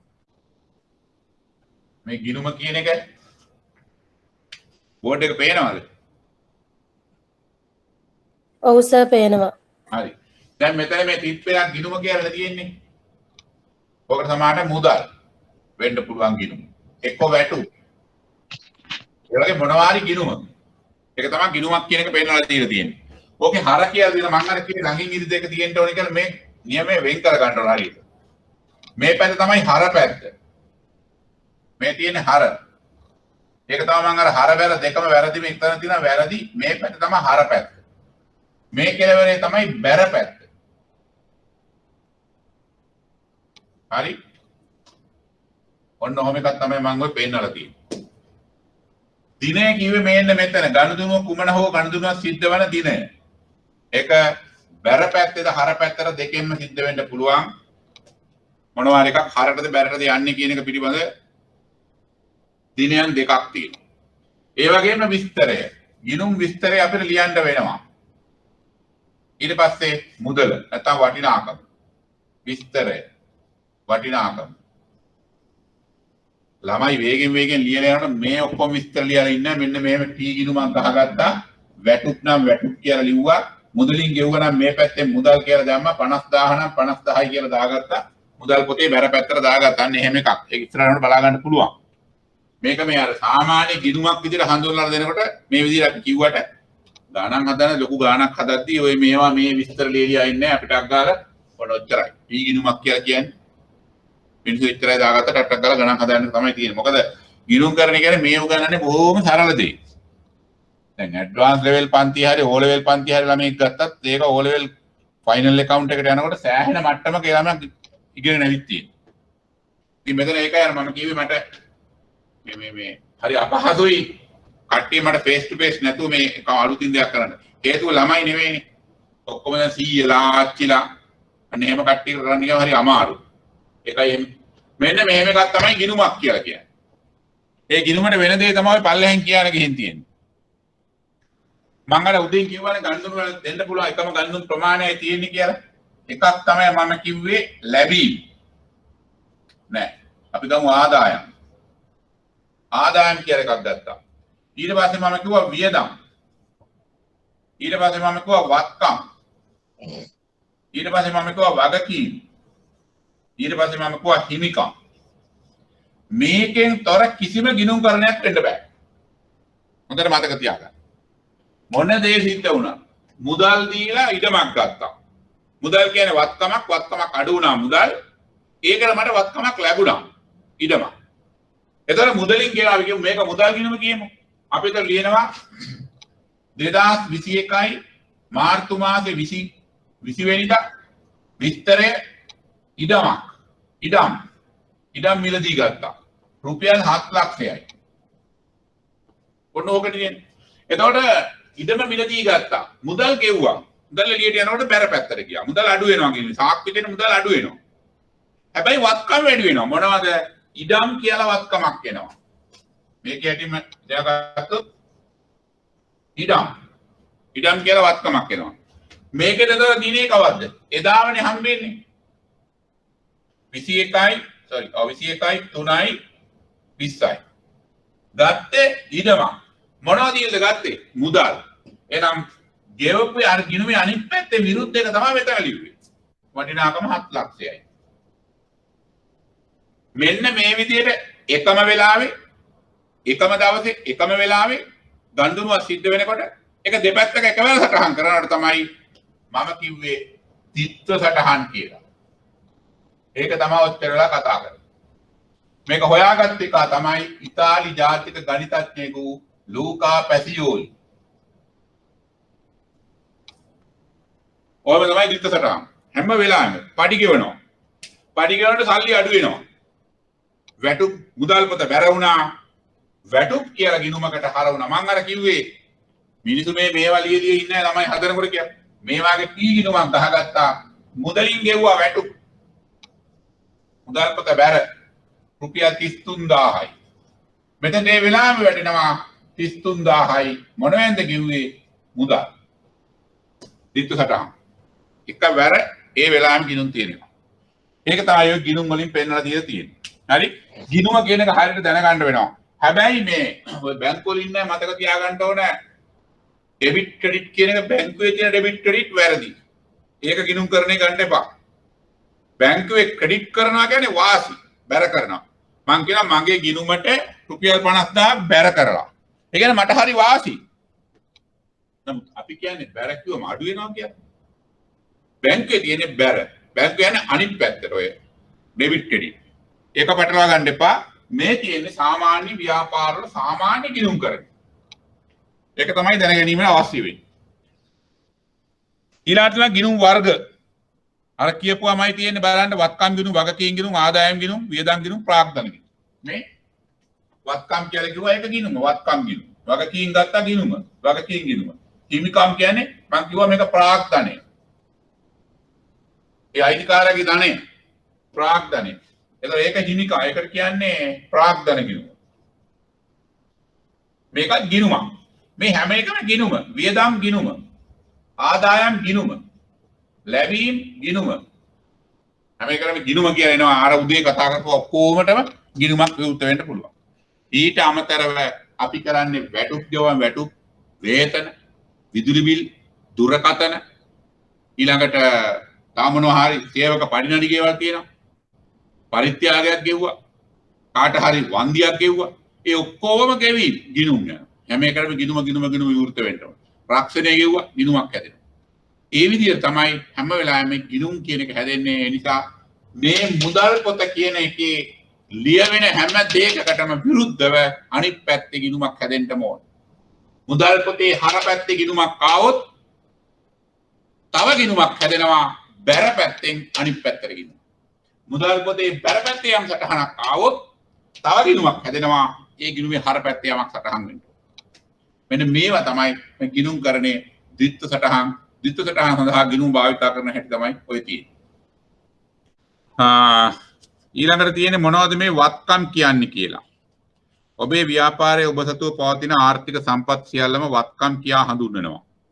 ඔබ ඔබේ ව්‍යාපාරය පවත්වාගෙන යාමේදී එහි මෙහෙයුම් කටයුතු වල ස්වභාවයේ මත විවිධ වත්කම් නිර්මාණය වෙනවා. ඒ වගේම ඔබේ ව්‍යාපාරය විසින් කාලයක් තිස්සේ අත්පත් කරගෙන තිබෙන නැතිනම් ඔබ විසින් පාලනය කරනු ලබන අනාගතයේදී අපේක්ෂා කරනු ලබන ආර්ථික වාසි සමූහයද වත්කම් ලෙස හඳුන්වා දෙන්න පුළුවන්. ඒතර වත්කම් මොනවද කියන එක හඳුන්වලා දීලා තියෙනවා. එලෙස ඔබ සතු වන වත්කම් වල මෙන්න මේ ලක්ෂණ පවතින්න ඕනලු. එම වත්කම් අතීත ගනුදෙනුවක හෝ ගනුදෙනුවල ප්‍රතිඵලයක් වෙන්න ඕන. මොනවා හරි වත්කමක් නිකන් එන්න බෑ.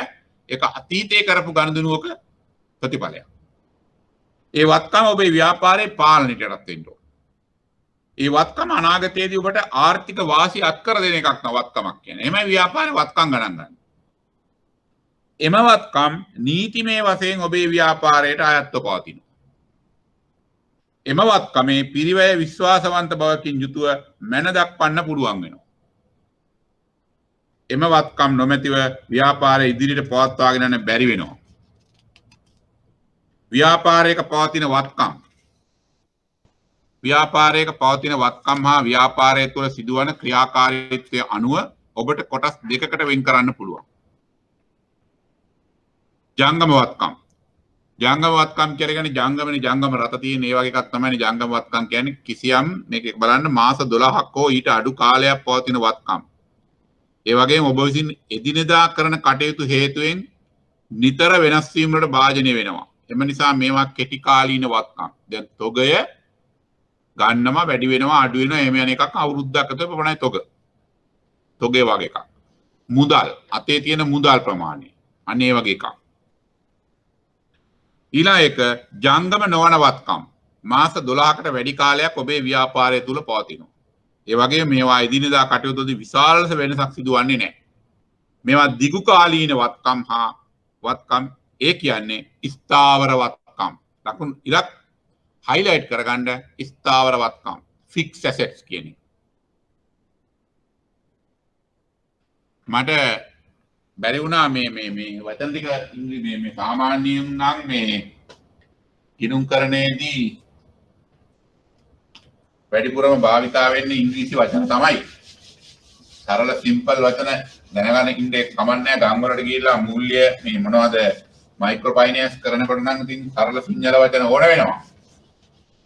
ඒත් මම ඉංග්‍රීසි වචන ටිකක් කියන්නම් හදිස්සියට ඔයගොල්ලෝ භාවිතයට ගන්න වැඩිපුර තියෙන නිසා ඒ ටිකක් දැනගෙන යන එක හොඳ නිසා. ඔබ දන්නවත් ඇති. නොදන්න දෙයක් නෙවෙයි මේක. මම උදේම කතා කළේ ගිණුම්කරණය කියන්නේ accountancy කියන්නේ. ඒකේ මම කිව්වා වත්කම් කියලා જાතියක් කතා කළා. වත්කම් කියන්නේ assets. වගකීම් කියලා જાතියක් කතා කරා. ඒ කියන්නේ liabilities. liabilities වත්කම් කියන්නේ වගකීම් කියන්නේ. ඊළඟට මම ආදායම් කියලා જાතියක් කතා කළා. ඒ කියන්නේ income. මම වියදම් කියලා જાතියක් කතා කළා. ඒ කියන්නේ expenditure. expenditure කියලා જાතිය. ඊළඟට මම හිමිකම් කියලා જાතියක් කතා කළා. හිමිකම් වලට කියනවා equity කියලා. ඉතින් ඒක මම එච්චර භාවිතයට ගන්න තු මේක මම සරලම වචනේ ගන්නම් ප්‍රාග්ධනේ capital. මොකද හිමිකම් කියන්නේ ප්‍රාග්ධනේ තමයි මූලික වශයෙන් වෙන්නේ. capital. මෙන්න මේවා තමයි ඊටාම් වැදගත් විදිහට සලකන්න ඕන වචන. ඒක දැනගන්න පුළුවන්. ඊළඟට කතා කරා ජංගම වත්කම්. current asset. ස්ථාවර වත්කම්. fixed asset. ස්ථාවර වත්කම් fixed asset. ඒ වගේම මම වචන කරා. තා උදේ වචනයක් කතා කරා ගැණිලි කියලා එකක්.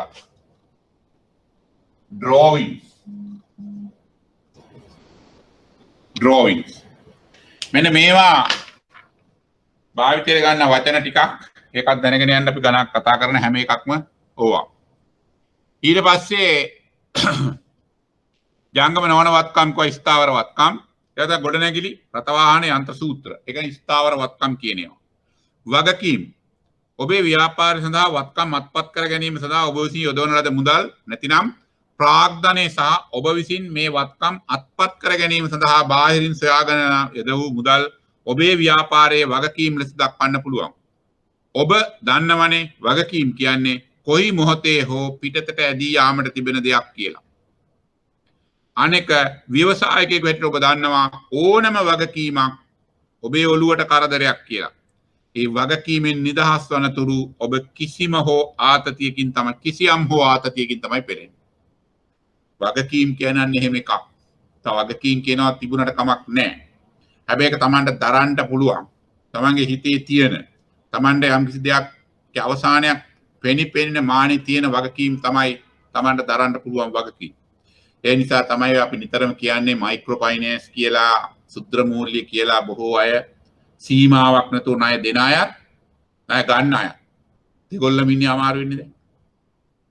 ණය දීපු අය ඊළඟ මිනිස්සු රවට්ටලා මිනිසුන්ට සුරංගනා කතා කියලා නොඒක ආකාරයේ ක්‍රමවේද වලින් මිනිසුන්ගෙන් ණය අරගන්න දීපු අය මිනිසුන්ට ණය දීලා මිනිසුන්ට පැනලා ණය දීපු අය දෙනකොට මිනිස්සු පැනලා ගත්තු අය කණ්ඩායමින් ලොකු වගකීමකින් ගත් එකක් ගෙවන්නේ කොහොමද කියන වගකීමෙන් පෙළෙනවා. දුන්නේ කෙනා අය කරගන්නේ කොහොමද වගකීම. ලොක්කන්ට මොනවද මං කියන්නේ මේ ණය දීලා කියලා.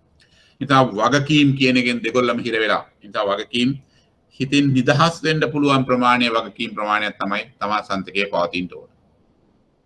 ඉතින් මේ වගකීම් කියන ඒවා මෙන්න මේ ලක්ෂණ වලින් යුක්ත වෙනවා. අතීත ගනුදෙනු වලින් ඇති වූ බැඳීමක් වෙනවා. ගෙවිය යුතු ප්‍රමාණයේ විශ්වස්‍යතාවයකින් මැනිය හැකි වෙනවා. බැඳීම කිසියම් දවසක නිරවුල් කළ යුතුම වෙනවා. බැඳීමෙන් නිදහස් වන විට ආර්ථික ප්‍රතිලාභ ප්‍රමාණයද පිටතට ඇදී යනවා. එම ආර්ථික ප්‍රතිලාභ හා බැඳුණු වත්කම්ද ඔබේ ව්‍යාපාරයෙන් එළියට යනවා. මෙම වගකීම්ද විවිධ කාලවලදී තමයි ඔබට නිදහස් කරන්න වෙන්නේ. එම කාලය අනුව වගකීම් මූලික කොටස් දෙකකට බෙදෙනවා. ජංගම වගකීම් වර්ෂයක් හෝ ඊට අඩු කාලයකදී ඔබ විසින් බැඳීම් වලින් නිදහස් විය යුතු ඒවා ජංගම වගකීම් වෙනවා. උදාහරණ ණය හිමියෝ ගෙවිය යුතු වියදම් අවුරුදු මාස 12කට කාලයකදී තමයි අපි ඒවා ගෙවන්න තියෙන්නේ. ජංගම නොවන වගකීම් වර්ෂයකට වඩා වැඩි කාලයකදී ඔබ විසින් බැඳීම් වලින් නිදහස් විය යුතු ඒවා ජංගම නොවන වගකීම්. බැංකුවකින් ණයක් ගත්තොත් අවුරුද්දට අඩු කාලේ ණය ගන්න පුළුවන්. නමුත් බොහෝ අය ණය ගන්නේ අවුරුද්දට වැඩි අවුරුදු 5 6 දිග ලෝන් ගන්න. හවුසින් ලෝන් ගන්නේ අවුරුදු 15ක් 20ක් විතර. දිගු කාලන වගකීම්. ඊළඟට සමාගම් වල නායකර වගේ දේවල් අරන් තියෙනවා නම් අන්න එවැනි දේවල් වලට තියන් ගියාම වෙන්නේ ලොකු වගකීම් වලට බැඳෙනවා. පුළුවන් තරම් මිනිස්සු බලන්න ඕන බන්ධනෙන් නිදහස් වෙන්නනේ. ඒ ගොඩ දෙනෙක් එකක් බැඳගෙන කොච්චර අමාරුලා තියෙනවද නේ. සමහර ඒවත් දෙක තුන බැඳගෙන ඉන්නවා. ඒ වගකීමුත් තියෙනවා. ඒ තැන්වල ඒ දෙක තුන වගකීම් බැඳගත්තන් පස්සේ ඒවට ගැලපෙන පොඩි යොමුත් හිටියොත් එහෙම නේ. පවුල් 3ක් හිටියොත් 3 අරක් 3 9යිනේ සෙල්ලම් නෑනේ. ඒ හින්දා මේ වගකීම් කියනවන්නේ හිතන්න හැම එකම. එකක් කරගෙන මෙච්චර අමාරු නම් දෙකක් කරගත්තොත් මොකද වෙන්නේ කියලා. ඒක තමයි බලන්න ඕන වගකීම් ගන්න වෙලාවට. ආදායම් කියන්නේ මොනවද? ආදායම් වෙනුවෙන් හඳුන්වන්නේ ඔබ විසින් ඔබේ ව්‍යාපාරය මෙහෙවන ගිණුම් වර්ෂයක් තුල ව්‍යාපාරය තුලට ගලා එන ලැබීම් කියන්නේ රිසීවින් මොනවා හෝ ඉන්කම් එකක්. එවැනි දේවල් තමයි හඳුන්වන්නේ මෙතෙන්දී අපි වගකීම් ලැබීම් විදියට. හරි? මේක තමයි ඇත්තටම ආදායමෙන් හඳුන්වන්නේ ඔබ විසින් ව්‍යාපාරය මෙහෙවන ගිණුම් වර්ෂයක් තුළ ව්‍යාපාරය තුළ ලැබෙන ඒවා. ගලාගෙන එන්න තියෙන දේවල් තමයි ගිණුම් වර්ෂයක් ඇතුළත. මේක බලන්න මේකට තව වචනයක් අපි ඉස්සරහදී භාවිතා කරනවා. ඒ වචනේ එනකන් මම ඒක ප්‍රකාශ කරන්න උත්සාහ දරන්නේ නැහැ. ව්‍යාපාරය තුළ ගලා එන ලැබීම් කියන්නේ ඒවා කියන්නේ මේක තමයි ව්‍යාපාරයේ ලාභය ලැබීමටත් හිමිකම් ඉහළ යාමටත් බොහෝ විට බලපාන්නේ. ආන්නේ ටික හයිලයිට් කරන්න. ලාභ ලබන්නටත් හිමිකම් ඉහළ යන්නටත් ලැබීම් තියෙන්න ඕන. ව්‍යාපාරයේ ප්‍රතිලාභ මට්ටම ඉහළ යාම සිදුවන්නේ මේ ආදායම් මට්ටම තුලනුයි. මේ ආදායම් විවිධ ව්‍යාපාරික ක්‍රියා නිසා සිදු වෙනවා. විවිධ ව්‍යාපාරික ක්‍රියා නිසා මේ ආදායම් වලින් සමහර සිදු වෙන්න පුළුවන් කියලායි කියන්නේ.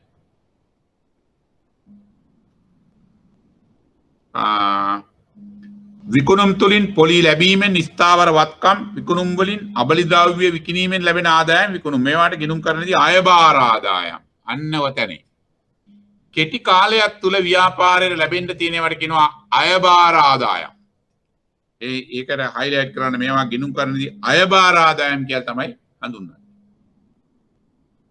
වියදම් කියන්නේ මොනවද ඔබේ ව්‍යාපාරයේ ඔබේ ව්‍යාපාරයේ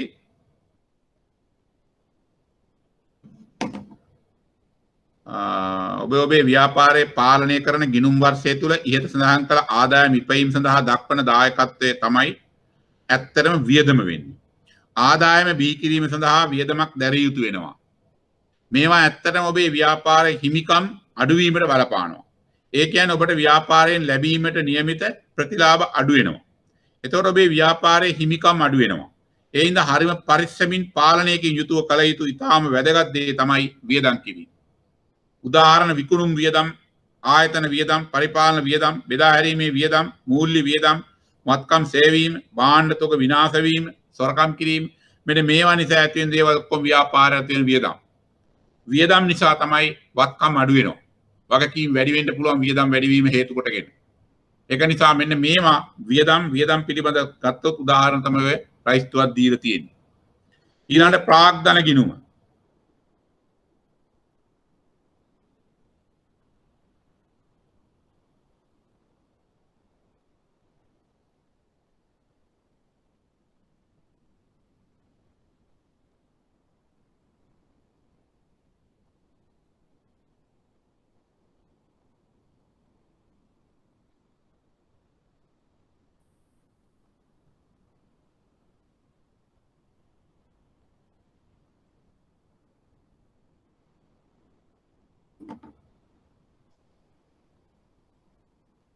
ඊළඟට ප්‍රාග්ධන ගිණුම.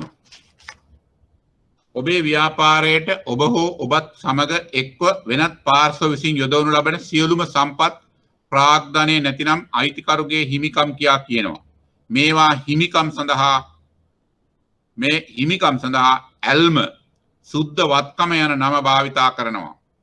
තවත් විදියකින් හිමිකම් පිළිබඳ සලකා බැලුවොත් ඔබ සතු සියලුම වත්කම් වලින් සියලුම බාහිර බැරකම් වගකීම් අන්න වගකීම් වලට තව වචනයක් බැරකම් liability කියන්නේ බැරකමක් බැරකම් හේවත් වගකීම් අඩු කළ පසු ලැබෙන අගයද හිමිකම් වෙනවා.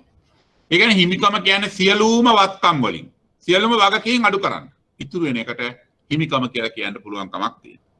ඒකව පේනවල තියෙනවා හිමිකම සමානයි වත්කම් වලින් වගකීම් අඩු. ඒ කියන්නේ අප මෙතෙක් කතා කළ සියල්ල එක්කොට ඔබේ ව්‍යාපාරයේ සිදුවිය හැකි ගනුදෙනු කීපයක් පිළිබඳව සලකා බලන්න. අපිට දැන් පුළුවන්. ඒ නිසා එම ගනුදෙනු ජර්නල් වල ලියන්නේ කෙසේද? ගනුදෙනු ගිණුම් ගත කරන්නේ කෙසේද? ඒ තුලින් ඔබේ ව්‍යාපාරයේ පිළිබඳව චිත්‍රයක් ගොඩනගා ගන්නේ කෙසේද ආදී තොරතුරු සලකා බලමු. ඔබේ ව්‍යාපාරයේ ගනුදෙනු දිත්ත සටහන් ක්‍රමයට ජර්නල් එක ලියන්න පුරුදු වෙමු. සුළුවා මධ්‍ය පරිමාණ ව්‍යාපාර ගනුදෙනු පිළිබඳව ඉහතදී තොරතුරු ඉදිරිපත් කළ අතර ඔබේ ව්‍යාපාරයේ නිරන්තරයෙන් සිදුවන ගනුදෙනු කීපයක් තප්පරයක් දෙන්න. ඔබේ ව්‍යාපාරයේ ගනුදෙනු දිත්ත සටහන් ක්‍රමයට ජර්නල් එක ලියන්න පුරුදු වෙමු. සුළුවා මධ්‍ය පරිමාණ ව්‍යාපාර ගනුදෙනු පිළිබඳ ඉහතදී තොරතුරු ඉදිරිපත් කළ අතර ඔබේ ව්‍යාපාරයේ නිරන්තරයෙන් සිදුවන ගනුදෙනු කීපයක් ඉදිරිපත් කරනු ලැබුවා මෙන්ම එම සෑම ගනුදෙනුවක්ම දිත්ත සටහන් මූලධර්මයට අනුව සටහන් කළ යුතු බව අප ඔබ වෙත කියා සිටියා. ඉතින් මේ ගනුදෙනු දිත්ත සටහන් ක්‍රමයට පළමුව ජර්නල් එක සටහන් කර ගැනීමට ඔබ ඉතා පහසුයි. ඒ කියන්නේ ඕනෑම ගනුදෙනුවක් දිත්ත සටහන් මූලධර්මයට අනුව පළමුව ජර්නල් සටහන් ලෙස ලියා දැක්විය හැකියි. ඒක ලියාගෙන බලමු කොහොමද වෙන්නේ කියලා. ඔබ ඔබේ ව්‍යාපාරයේ නිරන්තරයෙන්ම සිදුවන පහත සඳහන් ගනුදෙනු හා ඊට අදාළ වන ජර්නල් සටහන් කීපයක් ඔබගේ දැන ගැනීම සඳහා මෙසේ ඉදිරිපත් කරනු ලබනවා. ඒ නිසා ඔබත් මෙලෙස ඔබේ ව්‍යාපාරයේ ගනුදෙනු ජර්නල් සටහන් ලෙස ලියා තබන්නට පුරුදු වන්න. එය ඔබේ ව්‍යාපාරයේ ගිණුම් කටයුතු සඳහා බෙහෙවින් ප්‍රයෝජනවත් වනු ඇත. ඔය තියෙන්නේ වෙන්න පුළුවන් ගනුදෙනු සංඛ්‍යාවක් විශාල ගනුදෙනු ගානක් තියෙන මත 30ක්ද කොහෙද ඇති ඕකේ.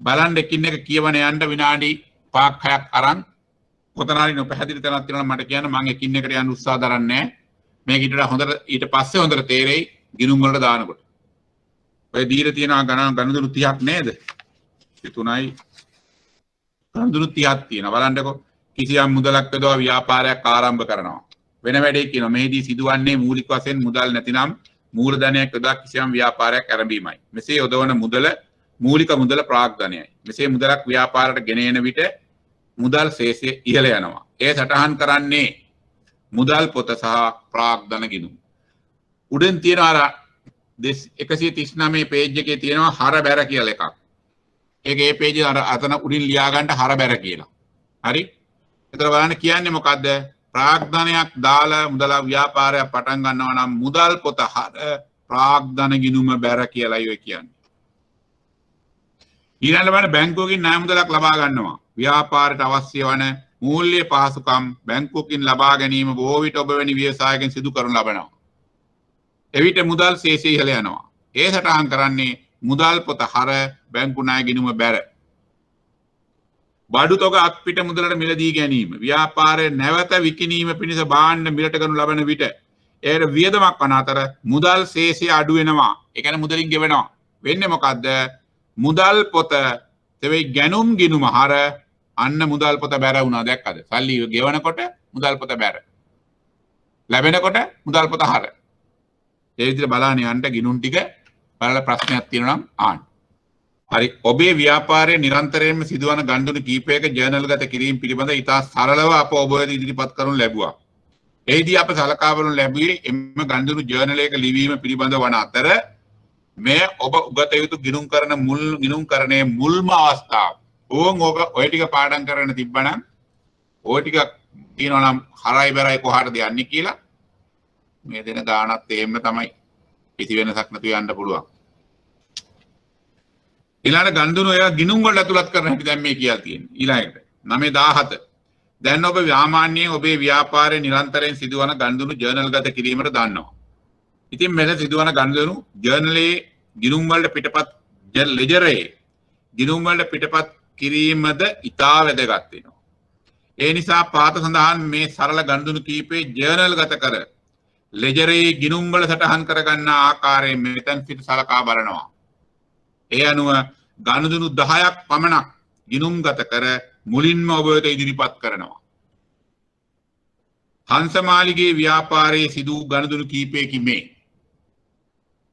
2012 1/2 දින සිට 3 ලක්ෂයක් යදා ව්‍යාපාරයක් ආරම්භ කිරීම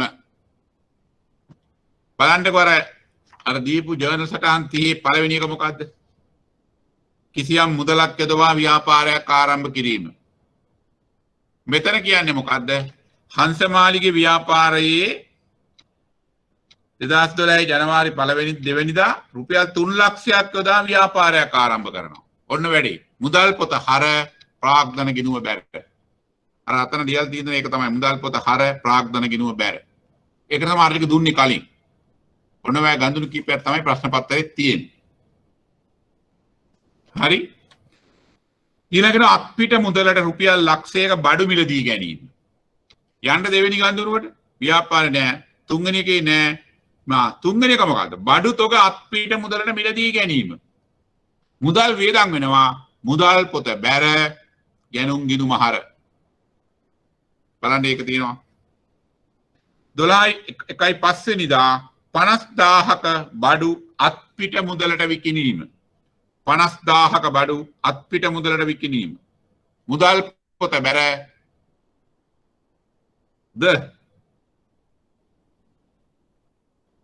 බඩු වික්කොත් මොකද වෙන්නේ? සල්ලි හම්බ වෙනවා. මුදල් පොත හර විකුණුම් කියලා ගිණුමක් හැදෙනවා. පස්වෙනි ගනුදෙනුවට ගිහිලා බලන්න පස්වෙනි ජර්නල් සටහන මොනවද තියෙන්නේ කියලා.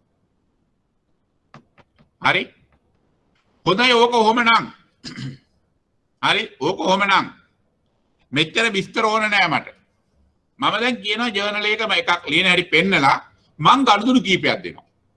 ඔගොල්ලෝ බලලා මට ඒ ජර්නල් එකේ හැටි කියන්න මං ඊට පස්සේ ඒක දෙන්නම්. බලා ගන්න එනම් බෝඩ් එක චුට්ටක්.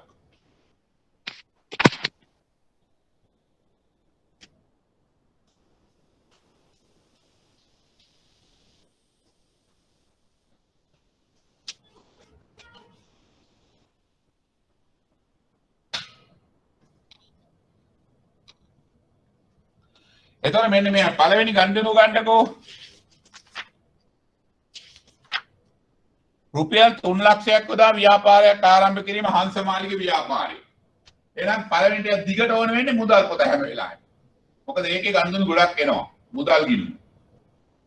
වෙන සටහන් කරන්න යන්නේ නැහැ. එහෙම එකකුත් දෙපා. ගිණුම් වලට ගියේ නැහනේ. ඒක ඕනේ නැහැ. දැන් මම කියන්නේ අරක බලලා ලියන්න කියලානේ. රුපියල් 3 ලක්ෂයක් යොදවල ව්‍යාපාරයක් පටන් ගන්නවායි කියනවා. ඒතකොට ජර්නලයක්නේ. ජර්නලයක් හැම වෙලාවෙම මෙන්න මෙහෙමයි.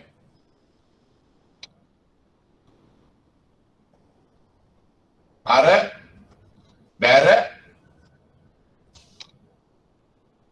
විස්තරය දිනය ඔන්න ඕම එකක් ගහගත්තාම උඩින් ලියන්න පුළුවන් මෙන්න මෙහෙම. කලබල වෙන්න ලියන්න යන්න බෑ. මේක බෝඩ් එකේ තියෙනවා මම මකන්නේ නැහැ. හොඳයි මම මේක ලියලා දීලා තේකක් බොන්න ගියා ඕන මංගල්‍යයක් කරගත්ත හැකි. හංසමාලිගේ ව්‍යාපාරය 2012යි මොන මාසෙද? ජනවාරි මාසෙ. 2012 වර්ෂයේ කියලා වර්ෂයේ ජර්නල් සටහන් ලිව්වා. රුපියල් 3 ලක්ෂයක් යොදා ව්‍යාපාරයක් ආරම්භ කිරීම. කවද දිනේ? 2012 ජනවාරි 2. 2012 ජනවාරි 2.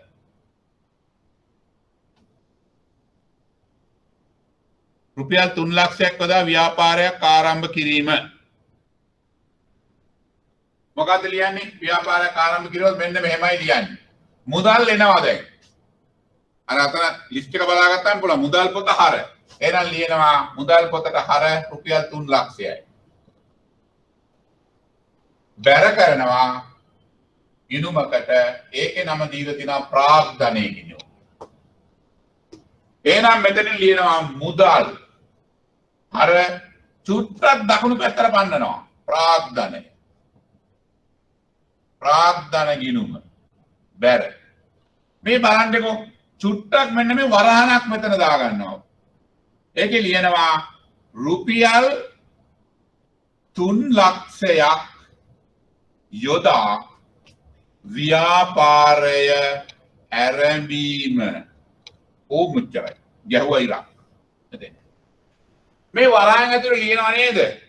මේකට කියනවා සංලක්ෂය කියලා. සංලක්ෂය. ඉංග්‍රීසියෙන් කියනවා නැරේෂන් එකක්.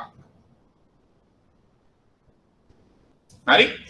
ඕනෝමයි ජර්නල් සටහන් ලියන්නේ. 2. මොකද්ද කියන්නේ?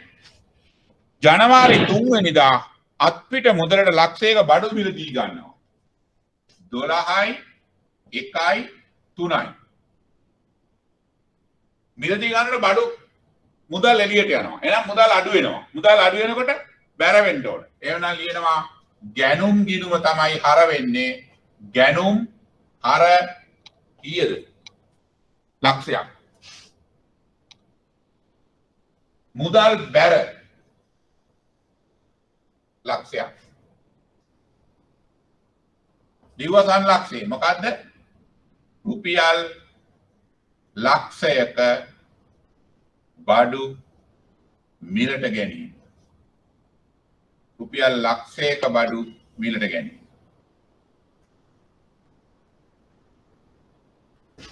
දැන් එහෙනම් ඔන්නෝම ගණ්ඩුණු දුන්නාම ඔන්න ඔය විදිහට ලියාන යන්න පිළිවෙලට. මං ගණ්ඩුණු 10ක් විතර කියන්නම්. ලියන්න. මං දැක්කා මෙතන කාගේදෝ නමක් තියෙනවා හංස මාලි නෙවෙයි හංසි කියලා. ඒකීගේ නම දාලා ගිණුමක් ලියමු. ලියන්න. ලියා ගන්න පුළුවන්ද? හෙලෝ. ලියමු සර්. ලියන්න හංසිගේ ව්‍යාපාරයේ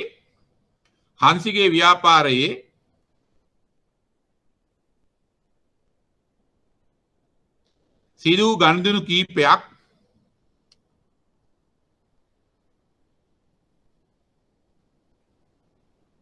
පහත දැක්වේ.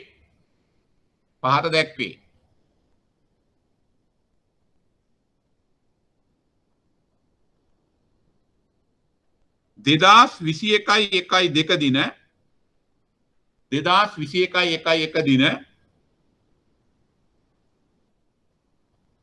රුපියල් 5 ලක්ෂයක් යොදා ව්‍යාපාරයේ ආරම්භීම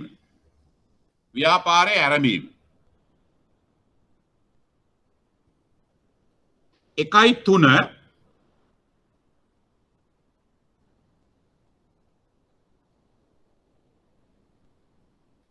රුපියල් 2 ලක්ෂයක අත්පිට මුදලට බඩු මිලදී ගැනීම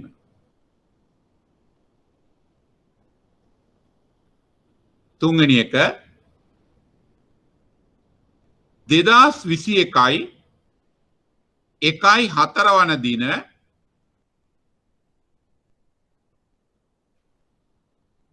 රුපියල් ලක්ෂයක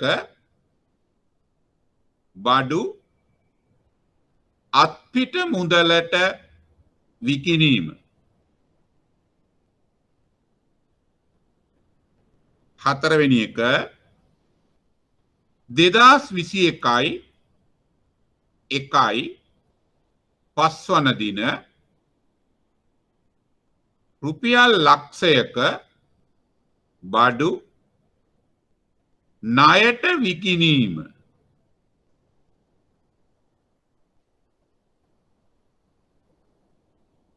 හතර පස්වෙනි ගඳුරු නේද? 5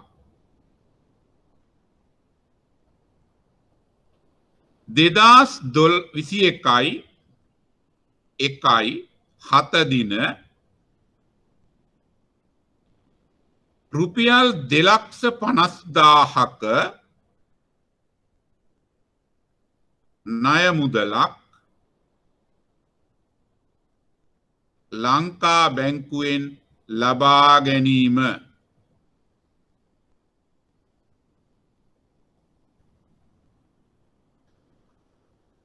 හයවෙනි එක 2021 1/10 දින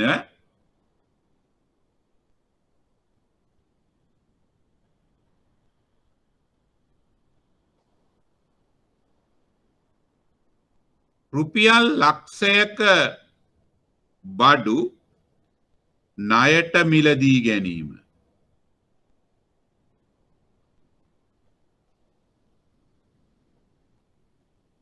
හත්වෙනි ගනුදෙනුව 2021 1/16 දින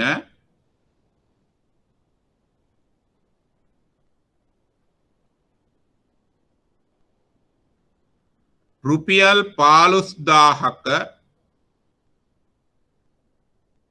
විදුලි බිලක් ගෙවීම.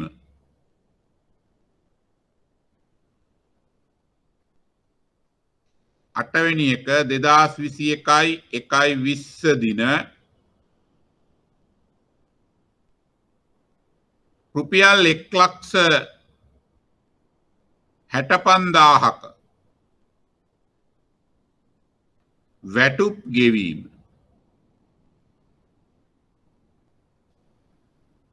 නමය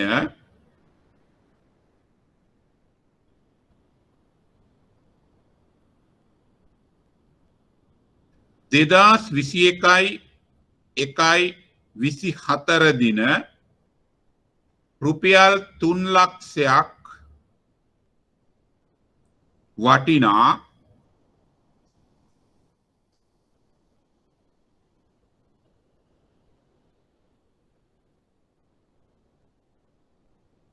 ලී බඩු මිලදී ගැනීම.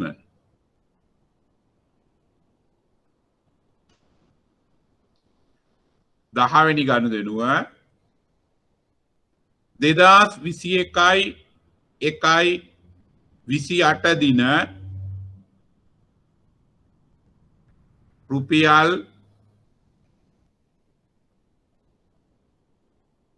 22,000ක දුරකථන බිල්ද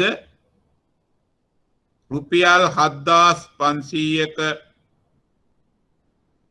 වරිපණම්ද රුපියල් 25000ක ගෙවල් කුලීද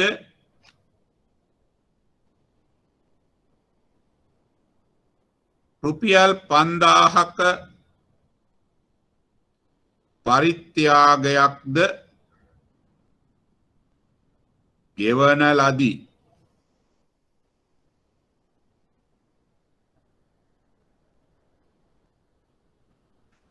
මෙම ගනුදෙනු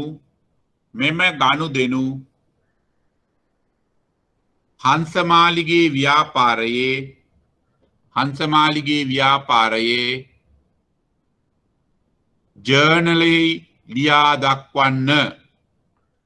ජර්නලෙහි ලියා දක්වන්න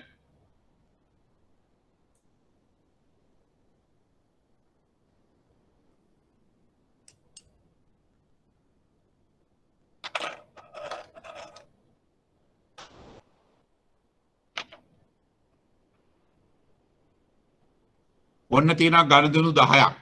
එකේ ගනුදෙනු 10ට වැඩිය තියෙනවා. මම ලියන හැටි කිව්වා ජර්නලේ.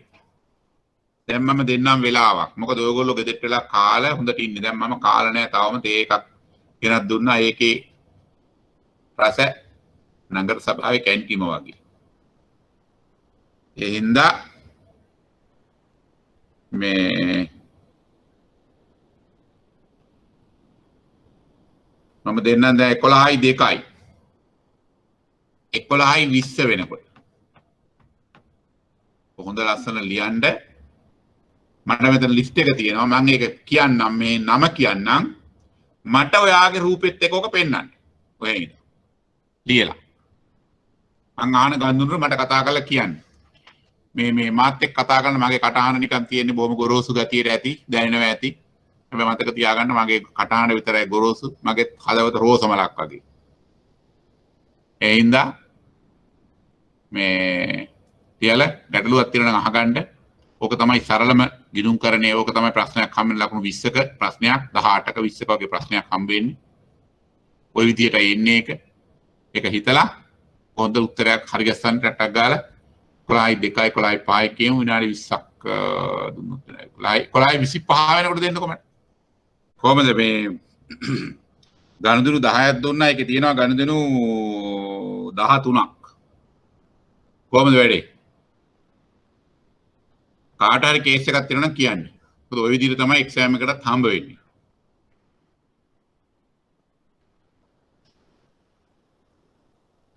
මොනවාරි ප්‍රශ්නයක් තියෙනවා නම් කියන්න ළඟ හිටියා නම් ඉන්න කට්ටිය එක එක්කෙනාගෙන් මම ජර්නල් එන්ට්‍රි ගන්නවා ඉතින් දැන් මට එහෙම කරන්න බෑ කවුරුත් කතා කරන්න වෙන්නේ නැහැ සමහර අය කියන්නේ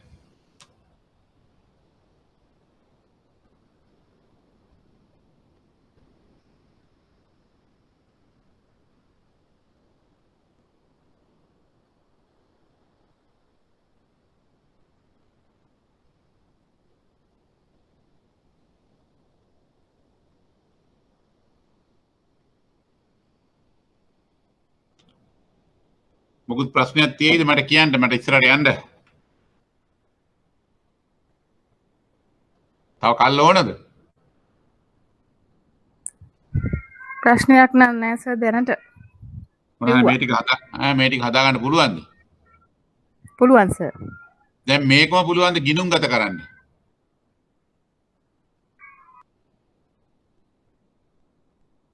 ඈ ඒක තමයි මම ඊළඟට කියලා දෙන්න තියෙන්නේ මම ඒකත් දෙන්නම්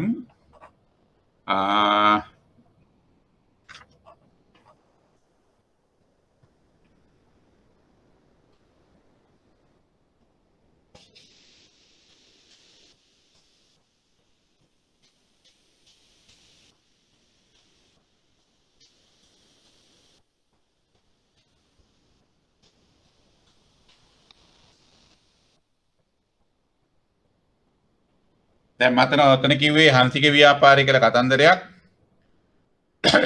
ඒකේ පළවෙනි කිව්වේ 2012 ජනවාරි 2 වෙනි දින රුපියල් 3 ලක්ෂයක් නෙවෙයි රුපියල් 21 ජනවාරි 2 වෙනි දින රුපියල් 5 ලක්ෂයක් යොදා ව්‍යාපාරයක් ආරම්භ කිරීම. එන හැම වෙලාවෙම මතක තියාගන්න ගිණුම් ගත කරන්න කියන්නේ දෙවෙනි එක තමයි දැන් ඔය දීපු කඳුරු සියල්ලම ගිණුම් ගත කරන ලෙජරේට පිටපත් ඔච්චරලිවේ ජර්නල් එක.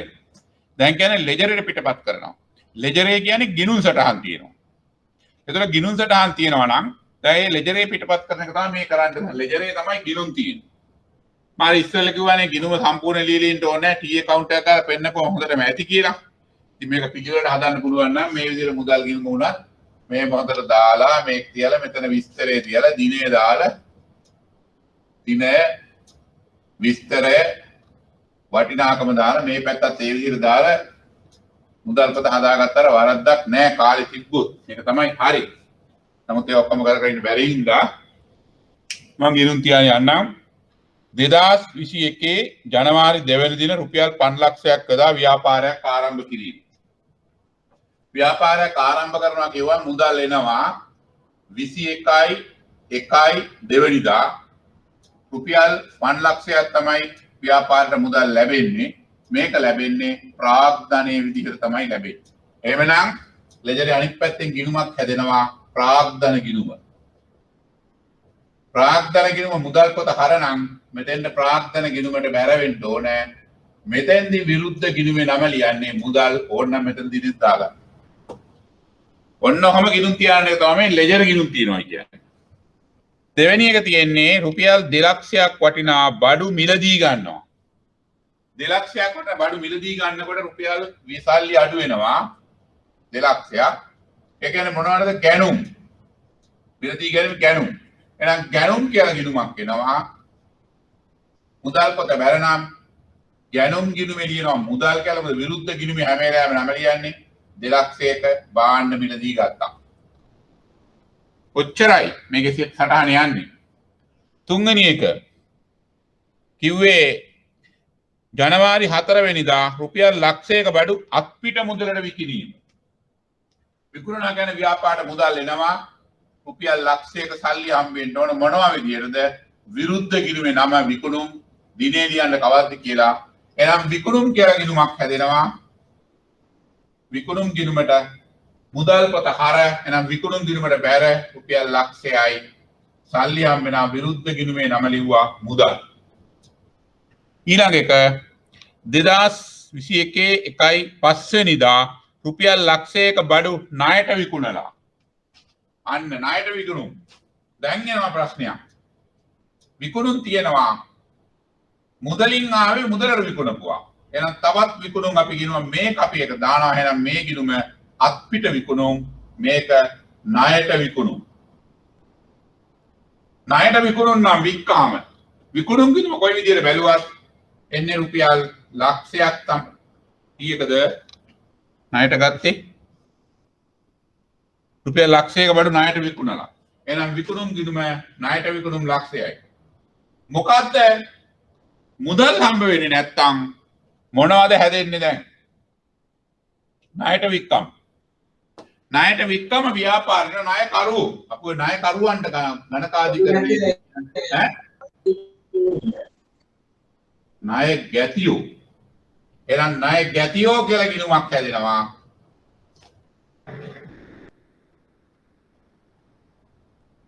ඒක එහෙනම් ණයට විකුණුම් ගිණුමට රුපියල් ලක්ෂයයි.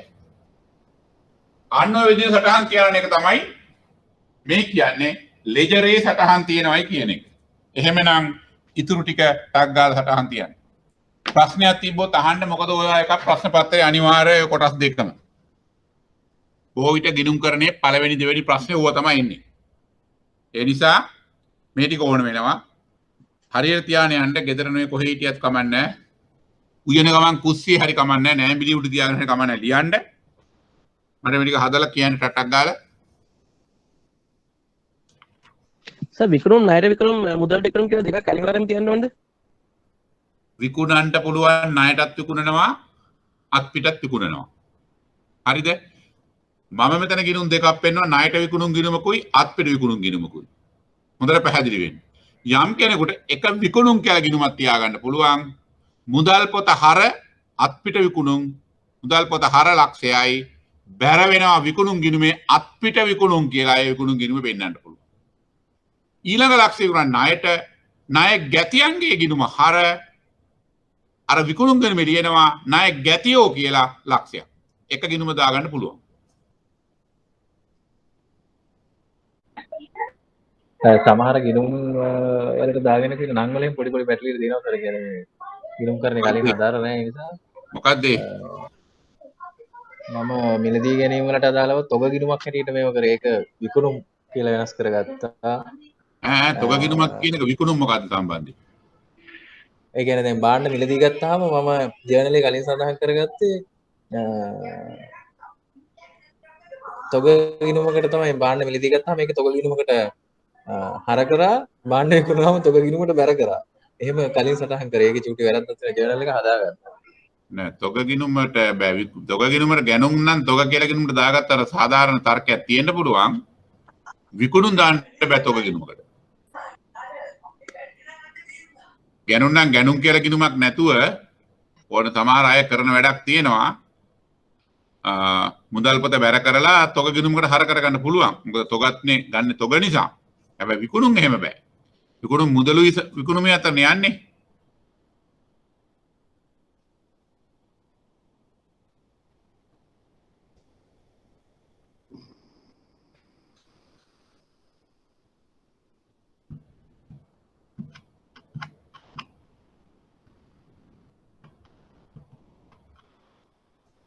මේකේ 15ක් නම් ඉන්නවා කියලා තියෙනවා කවුරුත් ඒවට කතා කරන්නේ නැහනේ. එයාගේ නමක්වත් වැටෙන්නේ නැහැ නමක් කියලා ඒ කතා කරන්නේ.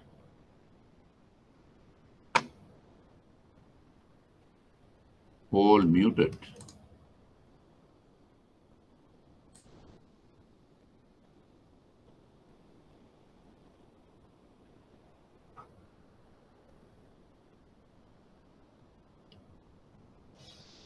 ඉවර නම් කියන්න ගැටලුවක් නම් ඒත් කියන්න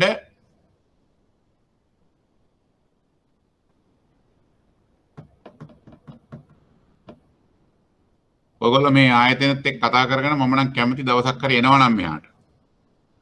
මොකද දැන් මෙතන කිසි ප්‍රශ්නයක් නැහැ. මෙතන ඕන තරම් පරතරේ තියෙන මේ මම ඉන්න එකේ තියෙන්නේ 150ක විතර ඉන්න පුළුවන් ලොකු හෝල් එකක් මේ. මේක කවුරුත් එන්නේ නැහැ. එන්නන්න පුළුවන් කිසි ප්‍රශ්නයක් නැතුව මේ අපිට ඉන් පර්සන් එකක් කරන්න පුළුවන්. accountants වලට එම් හිටියා නම් තා වඩා හොඳ.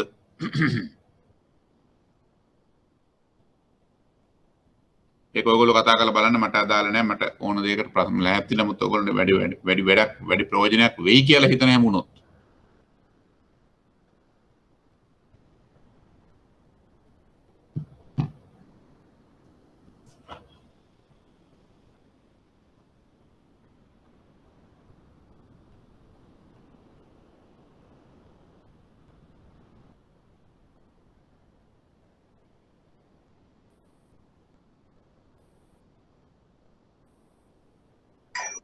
සර් දැන් වියදම්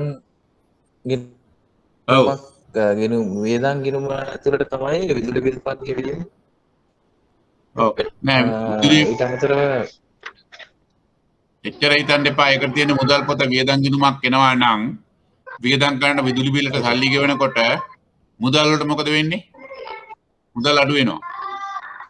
මුදල් අඩු වෙනවා මුදල් පොත බැර හර විදුලි බිල් පත් ගිණුම. විදුලිය ගිණුම හර විදුලි බිල් පත්. වැටුප් ගිණුම හර මුදල් පොත බැර අන්න එහෙම දාගන්න වියදම් ගිණුම.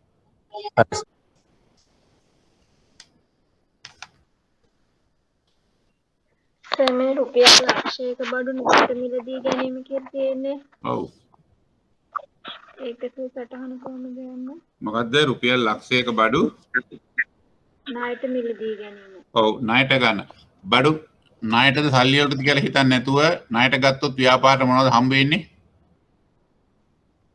බඩු. එතකොට නම් ගැනුම් ගිණුම තමයි බඩු හම්බ වෙනනේ. ගැනුම් ව්‍යාපාරයට වත්කමක් වැඩි වෙනවා. ගැනුම් කියන වත්කම තොගයක් වැඩි වෙනවා. ගැනුම් ගිණුම හර. සල්ලි ගෙව්වා නම් මුදල් අඩු වෙන්න එපයි. මුදල් පොතට බැර වෙන්න. නමුත් සල්ලි නෙවෙයි ණයට ගන්නවා කියන්නේ. එහෙනම් අලුතින් එක්කෙනෙක් ඇති වෙනවා කවුරු අපිට ණයට දීලා තියෙනවා. ඒ කියන්නේ ණය ගිණුමක් එනවා. අපි පිටට ගෙවන්න වගකීමක් තියෙනවා. එයාට ගෙවිය යුතුයි. එහෙනම් ගැනුම් ගිනුම හර ණය හිමියෝ කියලා. අපෙන් සල්ලි ලැබෙන්න ණයකාරයෙක් එළියේ ඉන්නවා.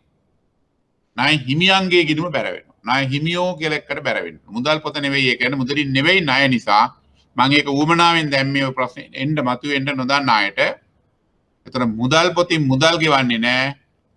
අත්පිට මුදලට ගත්තනම් මුදල් අඩු වුණා, මුදල් පොත බැර, ගැනුම් ගිනුම හර ණයට ගන්නකොට මුදල් පොතට යන්න බෑ, සල්ලි එළියට යන්නේ නැහැ. ඒකට ණයකාරයෙක් එළියේ ඉන්නවා. එයාට අපි කියනවා ණය හිමියෝ. ණය හිමියෝන්ගේ ගිනුම බැර, ගැනුම් ගිනුම හර.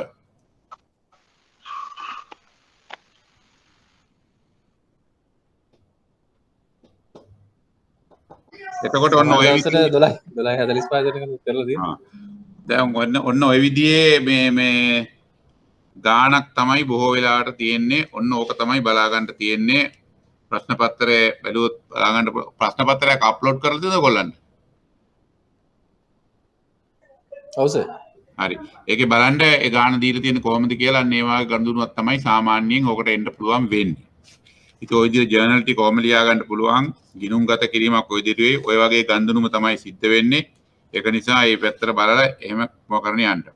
ඊට අමතරව මම ওই දීපු ගාන අනිත් පැත්තේ මම ජර්නලේ ලියලා තියෙනවා. ඊට පස්සේ ඒවා ගිණුම්ගත කරන හැටි ආයේ ගාන හදාන කියන සම්පූර්ණයෙන්ම 145 46 පිටු බලන්න ගණන් ගිණුම්ගත කිරීම කියලා 46 ඔය මම කිය අතන දී තියෙන ගණන් ඔක්කොම විස්තර සහිතව එකින් එක ගණන් වෙන වෙනම අර පැත්තේ ලියලා තියෙනවා. ඒ ටිකත් බලන්න මොනවා හරි දොතේරන තැනක් ආවොත් ඔච්චරයි. ඔය තියෙන්නේ ගෙවල් කුලී ගිණුම් තියෙනවා, වැටුප් ගිණුම් තියෙනවා, වරිපණන් ගිණුම් තියෙනවා. ඒ අදාළ ගිණුමට ගැනපෙන ගෙවීමට ගනුදෙනුවට අදාළ ගිණුමක් විවෘත වෙන්න ඕනේ. ඒක තමයි තියලා තියෙන්නේ.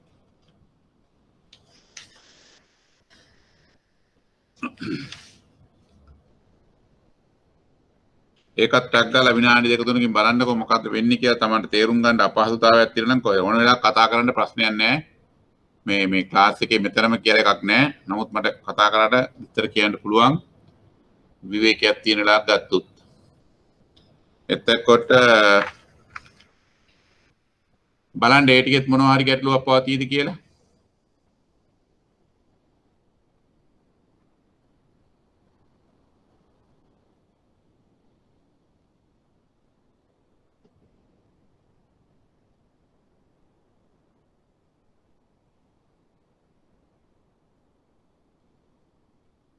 ඔය අරාය මේ අනිත් අය මේ කතා නොකරන අය මේකට ජොයින්ට් වෙලා ඉන්නවද කොහොම විභාගෙ ලියනවද ඒක නම් මම කියන්න දන්නේ නැහැ.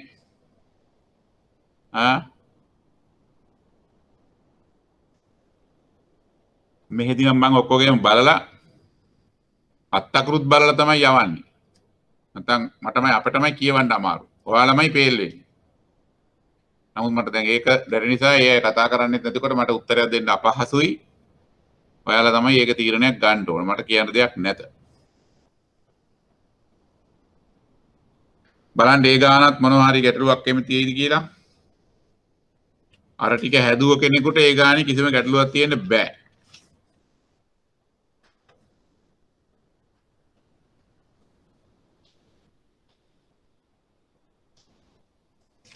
ඊට පස්සේ තියෙනවා මූලික සටහන් පොතක් ලෙස මුදල් පොතේ ඇති වැදගත්කම පිළිබඳ දැනගන්න කියලා. ඔබේ ව්‍යාපාරයේ ගනුදෙනු ගිණුම්ගත කිරීම සඳහා වූ ක්‍රියාවලිය අප කතා කළ බව දැන් ඔබ දන්නවා. ගනුදෙනු ලියා තැබීම නැතිනම් වාර්තා තැබීම, ඒවා ගනුදෙනු ලෙසින් ජර්නල් ගත කිරීම, ඉන්පසු ඒවා ගිණුම්ගත කිරීම ආදී අපි කතා කළා. මෙලෙස ජර්නල් ගත කරන විටත් ගිණුම්වල ලියන විටත් මුදල් පොත තුල සටහන් කිරීම සෑම විටම සිදුවන බව ඔබට වැටහෙන්න ඇති.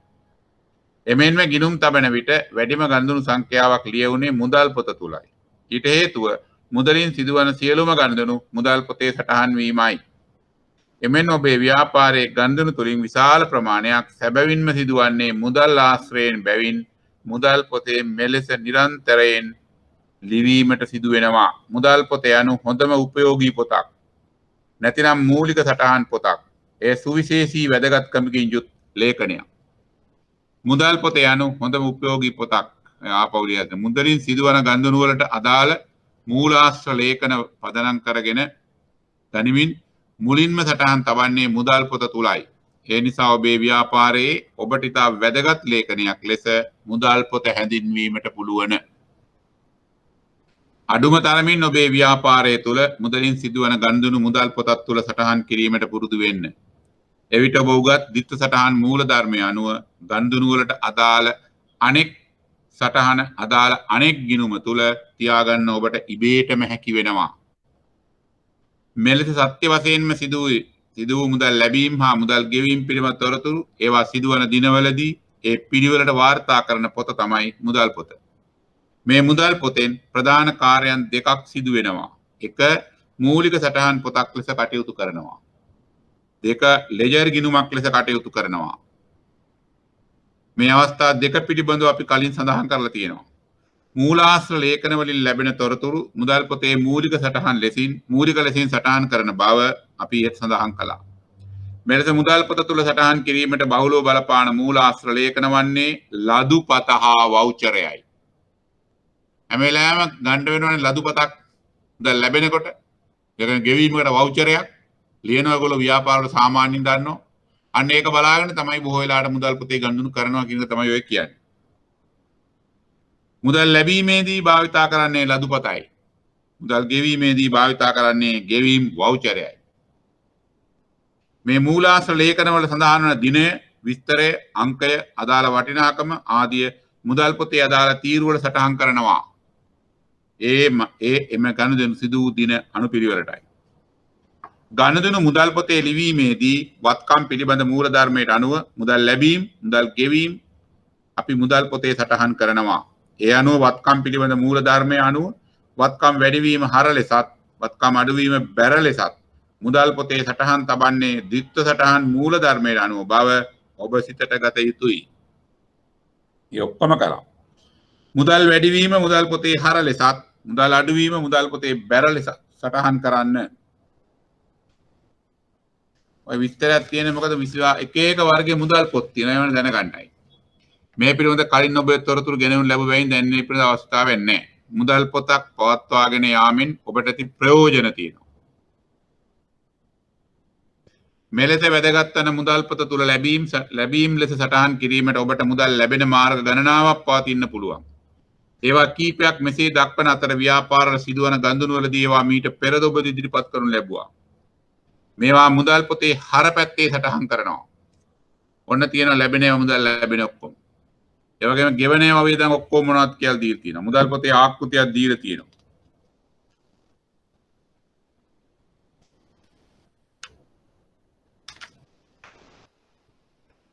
ඔය ලියවිලි ලදුපත් වවුචර් කියන්නේ ඒවා මොනවද කියලා මේ මුදල් පොත කියන එක නිකන් සාමාන්‍ය මුදල් පොතක් කියලා එකක් තියෙනවා. නිකම්ම තීරුවයි. තව එකක් තියෙනවා ද්විත්ව තීරු මුදල් පොත කියලා. ඒ කියන්නේ බැංකුව ගිණුමුයි මුදලින් ගිණුමුයි එකම ගිණුමේ තියෙන්නේ. තව එකක් තියෙනවා ත්‍රිත්ව තීරු. තීරු තුනක මුදල් පොතක්. ඒ තීරු තුනේ මුදල් පොතේ මුදල් ගනුදෙනු වලට අමතරව මේ බැංකු ගනුදෙනු වලට අමතරව වට්ටම් මෙහෙම දෙනවා නම් ඒවත් සටහන් කරලා ලියන්න පුළුවන් වෙන විදිහට සටහන් වෙලා තියෙනවා. ඒක නිසා මේ ත්‍රිත්ව තීරු මුදල් පොත කියලාත් එකක් තියෙනවා. අවසානයේ ගිහිල්ලා මේ ඔක්කොගෙම එකතු වෙලා කරන්නේ බැංකු සැසඳුමක්, බැංක් රිකන්සිලියේෂන් කියලා බැංකු සැසඳුම් විස්තරයක් කියලා එකකුත් තියෙනවා. කොයි එක කළත් මුදල් පොත ගැන නෙවෙයි තියෙන්නේ, ගිණුම් කරණය සම්බන්ධයෙන් තමයි තියන්නේ. සරලව ගිණුම් තබලා කොයි විදිහට කටයුතු කරන්න කියන එක තමයි ඔය කරේ. කාට හෝ කිසියම් හෝ ප්‍රශ්නයක් හටගෙන තියෙනවා නම් දැන් අහන්න පුළුවන්. මෙතෙක් වෙලා කරපු හෝ ඊට අමතරව මයික්‍රෝ ෆයිනෑන්ස් සම්බන්ධයෙන් කරපු, මූල්‍ය සාක්ෂරතාවය සම්බන්ධයෙන් කරපු ඕනම එකක් ගැන කතා කරන්න පුළුවන්කමක් තියෙනවා.